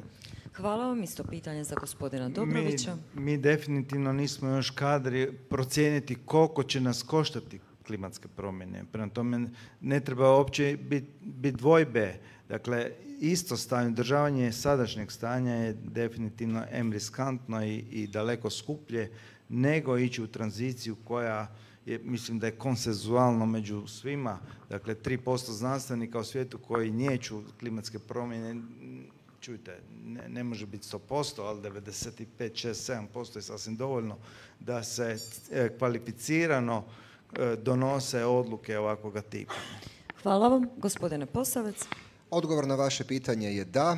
To bi ja možda usporedio sa područjem zdravstva. Znate, nekad je ulaganje u preventivu u početku možda skuplje, ali kasnije, kad ste svjesni da možete spriječiti nastanak nekih težih bolesti, pa kasnije troškove liječenja, onda u konačnici spada puno jeftinije. Dakle, da. Hvala vam. I gospodine Kožul, za vas 30 sekundi. Također, što više budemo čekali, troškovi će biti veći. Mi smatramo da bi oni veći, bogatiji trebali snositi najveći teret jer su najodgovorniji. U svom programu smo i naveli da bi recimo prvo mjesto gdje bi trebali rezati takve stvari je nekakav luksuz, kao što su privatni avioni. Tu bi osim poreza mogli možda i razmisliti o uvođenju nekakvih kvota za CO2, koliko bi svako mogao potrošiti godišnje, jer je nepravedno da netko leti privatnim avionom, a netko ne može ništa. Hvala vam. Replika gospodina Dobrovića, pa onda gospodina Horvata. Postoje, već se razvijaju instrumenti, postoji takozvani trošak ugljika u sjeni. Dakle, gledao sam procijenjene vrijednosti, dakle, tone CO2 koje idu progresivno do 2050. idu na 800 eura po toni. Prema tome, to su prilično jaki instrumenti, samo ih treba primijeniti. Tako da nek se slobodno vozi, ali on mora namaknuti toliko novaca da se može onda puno toga financirati, čime ćemo neutralizirati njegovu djelatnost. Barem dok god mislimo da je to moguće, a onda će se ići zabrano. Gospodine Horvat, vaših 30 sekundi replike. Postoje na europskoj razini već aktivnosti koje pogotovo rade zeleni na oporezivanju ono što se kaže ultra rich i njihovih razonodnih i ekonomskih aktivnosti koje uključuju i putovanja atmosferom ili prema mjesecu na mjesec i slično. Ono što je tu vrlo bitno reći da trebamo imati mehanizme kojima možemo redistribuirati, znači prerasporediti troškove tranzicije jer iz upravo takvih poreza koje proizlaze iz društvenih i ekonomskih nejednakosti. Znači novaca ima, samo treba biti na drugom mjestu. Hvala vam. Slijedi 4. pitanje iz 4. bloka. Kakvim politikama se Europa treba pripremati za gubitak određenog broja radnih mjesta u industrijskim granama koje će zbog prilagodbe na klimatske promjene nužno postati manje profitabilne? Odnosno, kako Europska unija može osigurati da ti radnici ne postanu žrtve zelene tranzicije? Gospodine Horvat. Mislim, konačan odgovor još ne postoji, ali prvenstveno sa programima prekvalifikacije i naravno obrazovanja. Mi ćemo se u idućem mandatu Europskog parlamenta zalagati da se daleko više resursa financijskih oslobodi upravo za obrazovanje za zelenu tranziciju. Oni koji su možda do sada radili u ili fosilnim, intenzivnim ili ekološki štetnim aktivnostima i da se u biti, naravno to je djelomično rješenje, ali je dio tog paketa kojim se može utjecati da ljudi kompetentno provode zelenu tranziciju. Gospodine Dobrović, vaš odgovor? Potreba za nekim radnim mjestima će vremenom nestajati, a nastajat će potreba za novim radnim mjestima. Prema tome prekvalifikacija, adaptacija školskog sustava, dakle, je na raspolaganju i ja ne vidim tu neku veliku opasnost. Hvala vam, gospodine Posavec. Dakle, na istom tragu uvijek je u povijesti, sadašnjosti, a bit će tako i u budućnosti, negdje nečega ima premalo, negdje previše. Uvijek je bilo i deficitarnih i suficitarnih zanimanja, potreba ovakvih i onakvih, prema tome da prekvalifikacija, prilagođavanje, nekakva svijest o tome da pratimo trendove koji jesu i biti u korak sa trendovima i sa izazovima koji nas potencijalno očekuju. Gospodine Kožul, vaših 30 sekundi. Mi mislimo da će to biti puno veći izazov, budući da u isto vrijeme dolazi i implementacija umjetne inteligencije koja će također imati utjecaj da će puno ljudi postati ne samo nezaposleno nego i nezapošljivo. Zato smatramo u sve ove obrazovanje, prekvalifikacije trebali bi razviti set dobrih socijalnih politika kako bi država ljudima omogućila, dakle, država ima tu pozitivnu obvezu brinuti o ljudskoj dobrobiti i kad su oni ugroženi socijalno. Hvala vam. Replika gospodina Horvata. Ne treba zaboraviti da postoji jedan mehanizam koji u ovakvim u kontekstu ovakvih tranzicija može biti vrlo koristan, a to je univerzalni zajamčeni dohodak koji može u nekom periodu tranzicije za dio ljudi biti nekakva osnova ili neka što se kaže buffer da u nekim periodima dok se nalaze između poslova ili dok još nisu u potpunosti završili neki proces. Znači, univerzalni zajamčeni dohodak je u biti jedan od instrumenta koji se tu isto može komplementarno koristiti. Hvala vam. I ovim dolazimo do našeg posljednjeg pitanja. Očekuju se velike štete od posljedica klimatskih promjena. Kako se nositi s tim štetama? Treba li postojati krizni fond na razini Europske unije ili bi to trebalo prepustiti svakoj državi pojedinačno? Da, na razini Europske unije treba postojati takav fond. Spominjao sam već da je u pripremi neka vrsta direktive o ekstremnim vremenskim uvjetima ili događajima, ekstremnim vremenskim događajima, ispravka, koja bi imala onda za cilj i uspostaviti neki institucionalno tijelo koje bi to pratilo.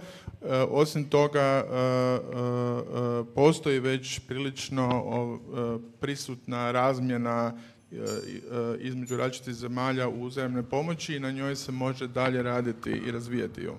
Gospodine Dobrović. Pa stvaranje ovako velike i jake zajednice zemalja upravo daje smisao ovoga, to jest ovakvi fondovi daju smisla dodatnog, ima ih puno, ne? Udruživanje je uvijek dobro, zajednički rad. Prema tome to itekako treba raditi na razini Europske unije, Hrvatska je preslaba, dakle kontribuirati na neke načine i onda naravno biti u prilici primiti pomoć kad stvarno treba. Hvala. Gospodine Posavec. Pa što se tiče same generalne politike Europske unije, dakle tu sve zemlje nisu iste. Ne možemo mi u isti koš stavljati recimo skandinavske zemlje ili zemlje na europskom jugu. Međutim, ako se borimo kako znamo sa opasnošću, ne znam, tuča, ajmo pomoći poljoprivrednicima da se sufinanciraju protugradne mreže. Ako imamo opasnost od poplava, ajmo izgraditi nasipe da ne dođe do preljevanja rijeka. Ako je stvar suše, ajmo ulagati u navodnjavanje. Dakle, za svaki taj segment potencijalnih elementarnih nepogoda moramo naći rješenje, poticati i motivirati ljude da sami ili sa državne razine se više ulaže u to. Hvala vam i gospodine Kožul. Treba ići u oba smjera, treba nam zajednička politika za to, ali Hrvatska treba napraviti svoj dio posla. Mi smo vidjeli da nakon potresa na Baniji Hrvatska nema nikakve mehanizme nošenja s elementarnim nepogodama. Problem je više slojan, mi nemamo zemljišne knjige, mi nemamo infrastrukturu, ceste i vodovode na tim područjima, mi nemamo građevinski sektor koji će to omogućiti, mi nemamo dovoljno radne snage. Dakle, vrijeme koje dolazi zahtijevat će jedno puno jaču i sposobniju državu, mehanizme, institucije da se nosimo s tim problemima. Hvala vam. Gospodine Dobrović, vaša replika. Apsolutno stoji da su naši kapaciteti, naša organiziranost, naš sustav kao takav nije na razini na kakvoj treba biti, da ga treba podići. Ne? Jedno je računati na neki fond, a drugo je uopće reagirati na pravi način, smanjiti potencijalne štete, mnoge od njih prevenirati s ovim mjerama kao što je kolega Posavec rekao. Dakle, to su sve elementi jedne odgovorne, racionalne i kvalitetne politike. Hvala vam. I ovime smo zaključili zapravo naša pitanja, pa ako ima nekih pitanja iz publike, neko će vam dodati mikrofon. A ako nema pitanja iz publike, ima sad društvenih. Ima.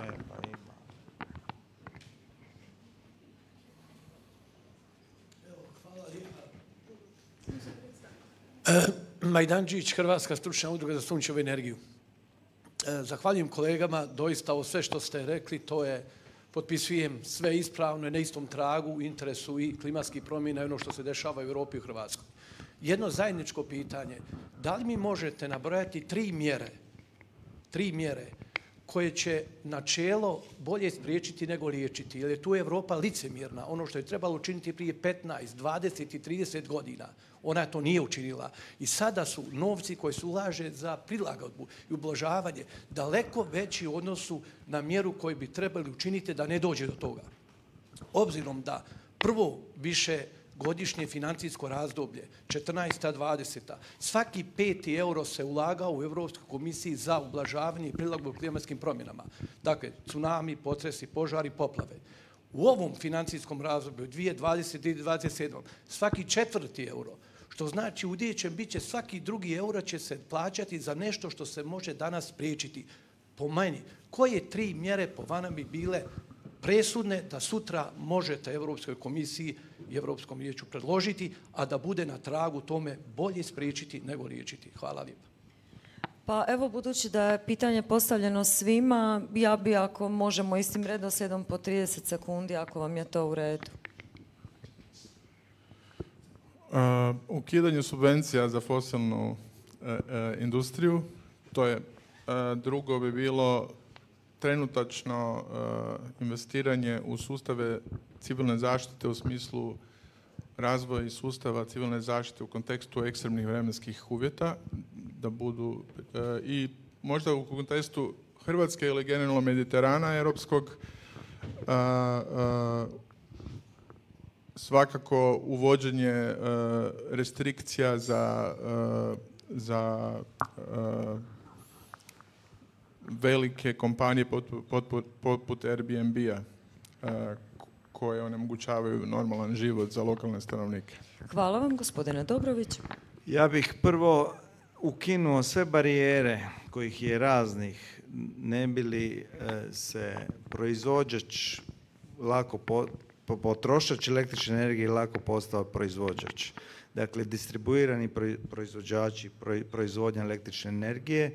Dakle, kapaciteti, mogućnosti, potencijali Republike Hrvatske su po meni ogromne, pogotovo za priobalni pojas i turizam i tako dalje. Druga stvar je akcijski plan za bolje upravljanje biomasom. To uključuje biootpad, to uključuje razne vrste biorazgradivih materijala koji su itekako emiteri stakleničkih plinova. I treće je poboljšanje u pogledu transporta, dakle javnog prijevoza u gradovima, ne bi li se napravila hitna i brza preobrazba u kvalitetniji javni prijevoz i isto tako individualizirani prijevoz, dakle ne s automobilima koji koštaju 90.000 eura pa mi potičemo po 12, nego ćemo poticati sa 1.000 eura, a on košta 6. Ne? Dakle, i da se to onda približi ljudima, jer onaj što ima 5 auto i zove se Tesla, tako svejedno on napravi možda malo kilometra, efekti toga su jako slabi. Dakle, isteklo vam je vrijeme, pa moramo prijeći na gospodina Posavca.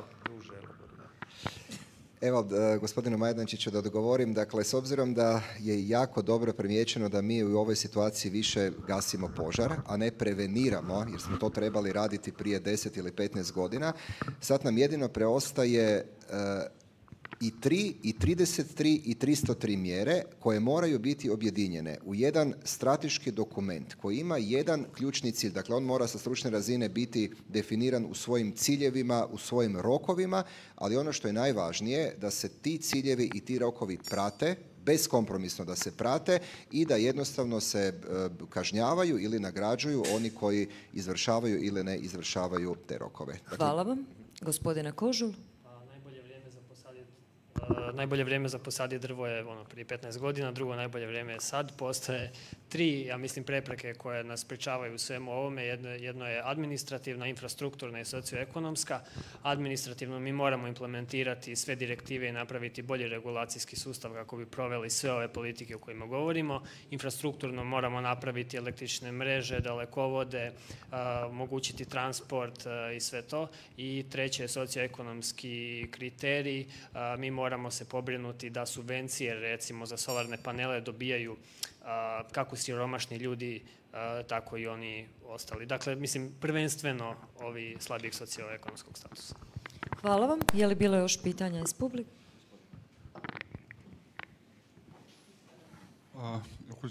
Dobro. Nikola Beliskov, znanstvenici za klimu.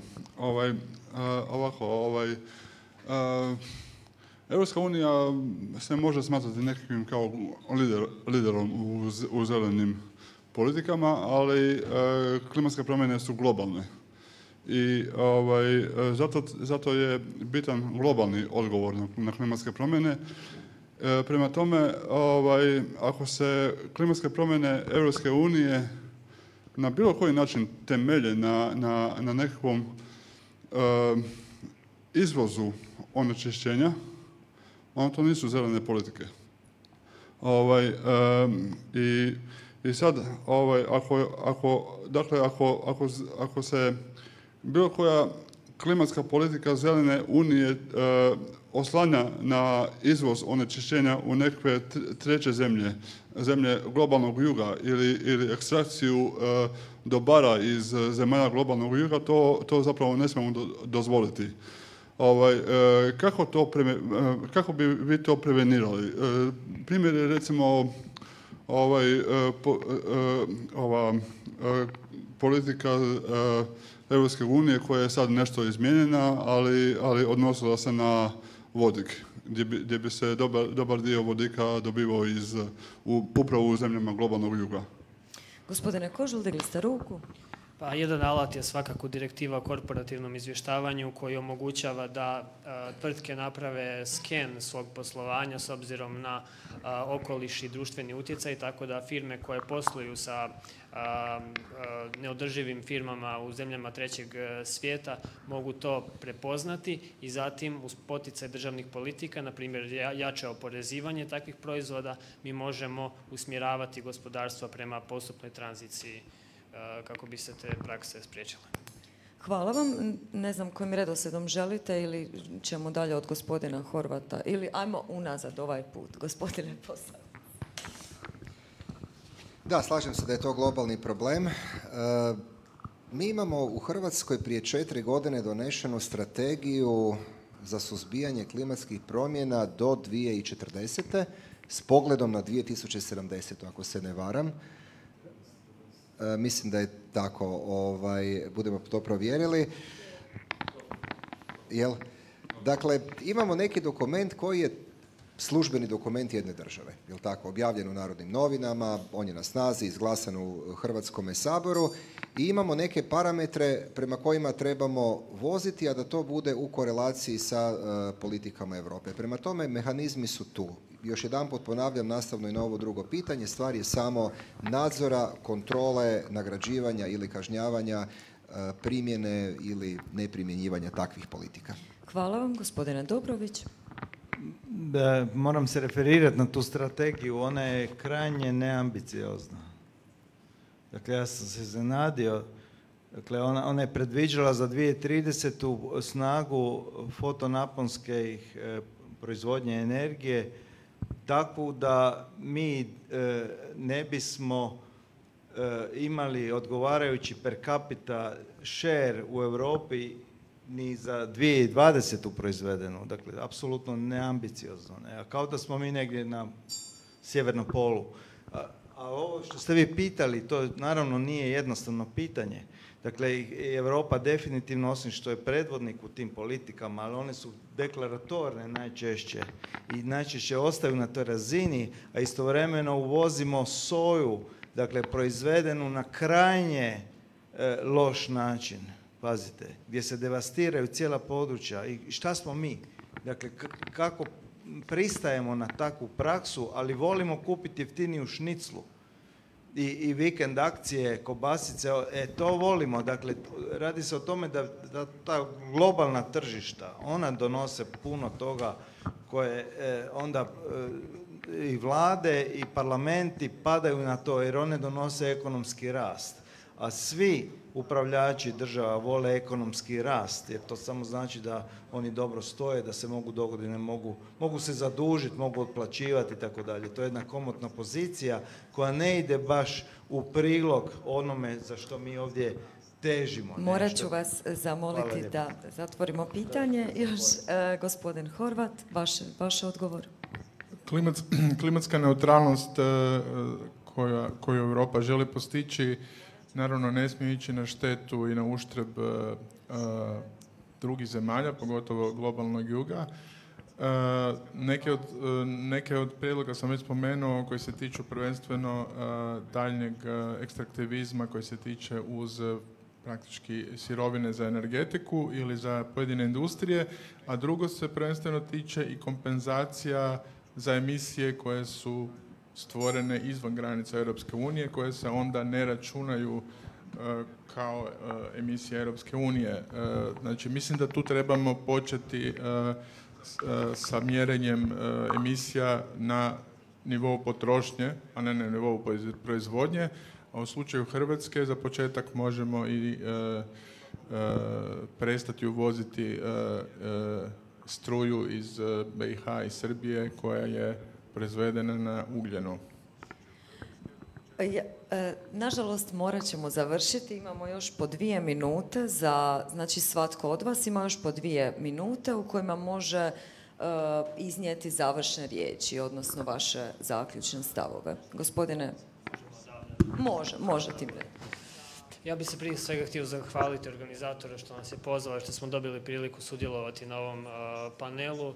Poanta ove naše političke inicijative je upravo ta da stavimo mlade za zajednički stol sa svim dionicima i da se naš glas ravnopravno čuje, jer smo duboko zabrinuti oko ovih tema o kojima smo sada pričali.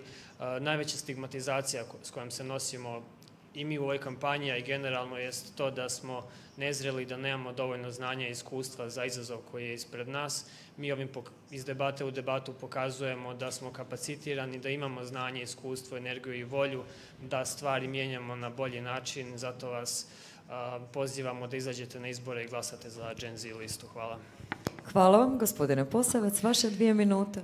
Hvala lijepa. Dakle, ja kad ovdje sjedim i kad razgovaramo o ovoj temi gotovo 2 sata, onda zapravo postajem svjestan koliko izazov klimatskih promjena zadire u svaki segment naših života i našeg društva. Neko bi rekao to je tema, tema klime. Međutim, koju god temu otvorimo u poljoprivredi, prometu, gospodarstvu, bilo čemu, zapravo vidimo da razvoj te grane utječe itekako i o samim klimatskim promjenama. I zato kao jedan od zaključka namećem i to da bi se time trebali ozbiljno pozabaviti. Najviše možemo naštetiti sami sebi ili koristiti. Hrvatska ne može utjecati na neke velike globalne svjetske procese, premali smo, ali recimo kad imate podatak da su se države članice Europske unije obvezale da će godišnje do 2030. godine za 3% povećavati energetsku obnovu javnih zgrada i za to dobite osiguran novac od nekog drugog, europski, i onda radite taj postotak godišnje, u slučaju Hrvatske 0,6%. Onda vidite, a zašto je to tako? Zašto mi ne možemo biti 5 puta jači u energetskoj obnovi javnih zgrada na način da imamo i smanjenje potrošnje energije, a onda i to korištenje energije iz obnovljivih izvora. Imamo taj geotermalni potencijal, imamo prekrasnu poziciju za poljoprivrednu proizvodnju, čistu, ekološku, imamo prekrasnu obalu, more, tu raznolikost na malom prostoru, a bojim se da te prilike i šanse koje nam se stvaraju na dovoljno dobar, kvalitetan, hrabar način ne koristimo. I evo, nadam se da će to jedna nova garnitura ljudi koji sjede i u Europskom parlamentu, koji će sutra biti u Europskoj komisiji, vijećima, kongresu lokalnih i regionalnih vlasti, nacionalnim parlamentima shvatiti i zalagati se za upravo takvu politiku. Hvala vam, gospodine Posavec. Gospodine Dobrović, vaše 2 minute. Hvala lijepo.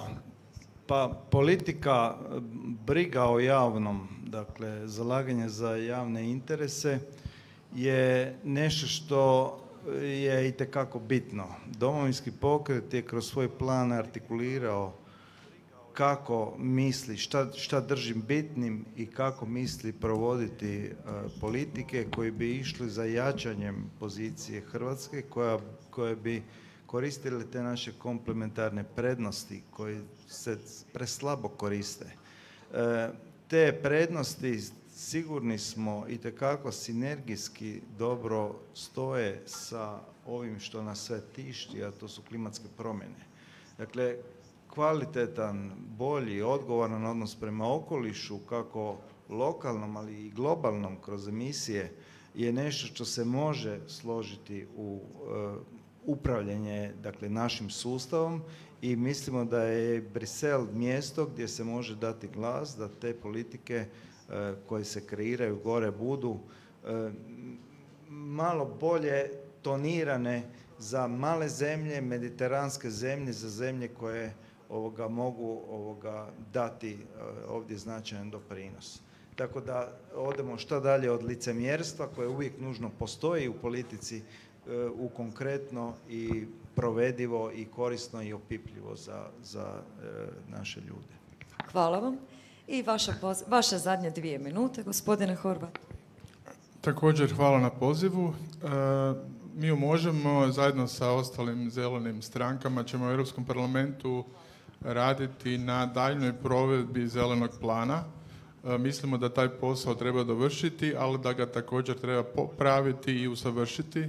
On mora biti u idućem ciklusu i socijalan i demokratičan i mora raditi za ljude. Mora raditi za ljude, za radnike i za mlade. Znači, u tom smislu mora biti daleko uključiviji. Također ćemo raditi na fleksibilizaciji fiskalnih i financijskih instrumenata koji su potrebni za ubrzavanje rada na zelenom planu, i to uključuje također neki rad na reviziji europskog semestra. I naravno nastavit ćemo sa borbom protiv oštrih mjera štednje kojima se svako malo ili opetovano prijeti kada treba zaustavljati zelenu tranziciju. Drugo, naravno, masovna javna ulaganja u infrastrukturu otpornu na klimatske promjene. To uključuje i željeznice, elektrifikaciju prometa i smanjenju potrošnje otpada, odnosno neke fiskalne i porezne mjere. Također, otvaranje novih radnih mjesta za zelene industrije preko europskih fondova i prelazak na obnovljive izvore energije svakako daleko brži kako bi upravo promijenio ovaj odnos. I na kraju bitno je reći, jako aktivno ćemo raditi na destimulaciji subvencija za fosilnu energiju koju vidimo kao naravno jedan od glavnih uzroka klimatske krize i raditi na oslobađanju financijskih resursa za obrazovanje, za zelenu tranziciju, pošto smatramo da postoji potreba za novom generacijom koja će iznijeti tu promjenu do kraja. Hvala. Hvala vam, gospodine Horvat, i hvala svim našim sudionicima. Hvala vam na zaista konstruktivnoj raspravi, na brojnim informacijama i vašim stavovima koje ste podijelili s nama. Nadamo se da će biti prilike za još ovakvih debata. Mi na Klimatskom portalu vjerujemo da je klimatska kriza izrazito kompleksna tema, ali isto tako imamo nadu da ju je moguće riješiti. Hvala vam još jednom svima što ste došli, vama u publici, vama na streamu. To bi bilo to.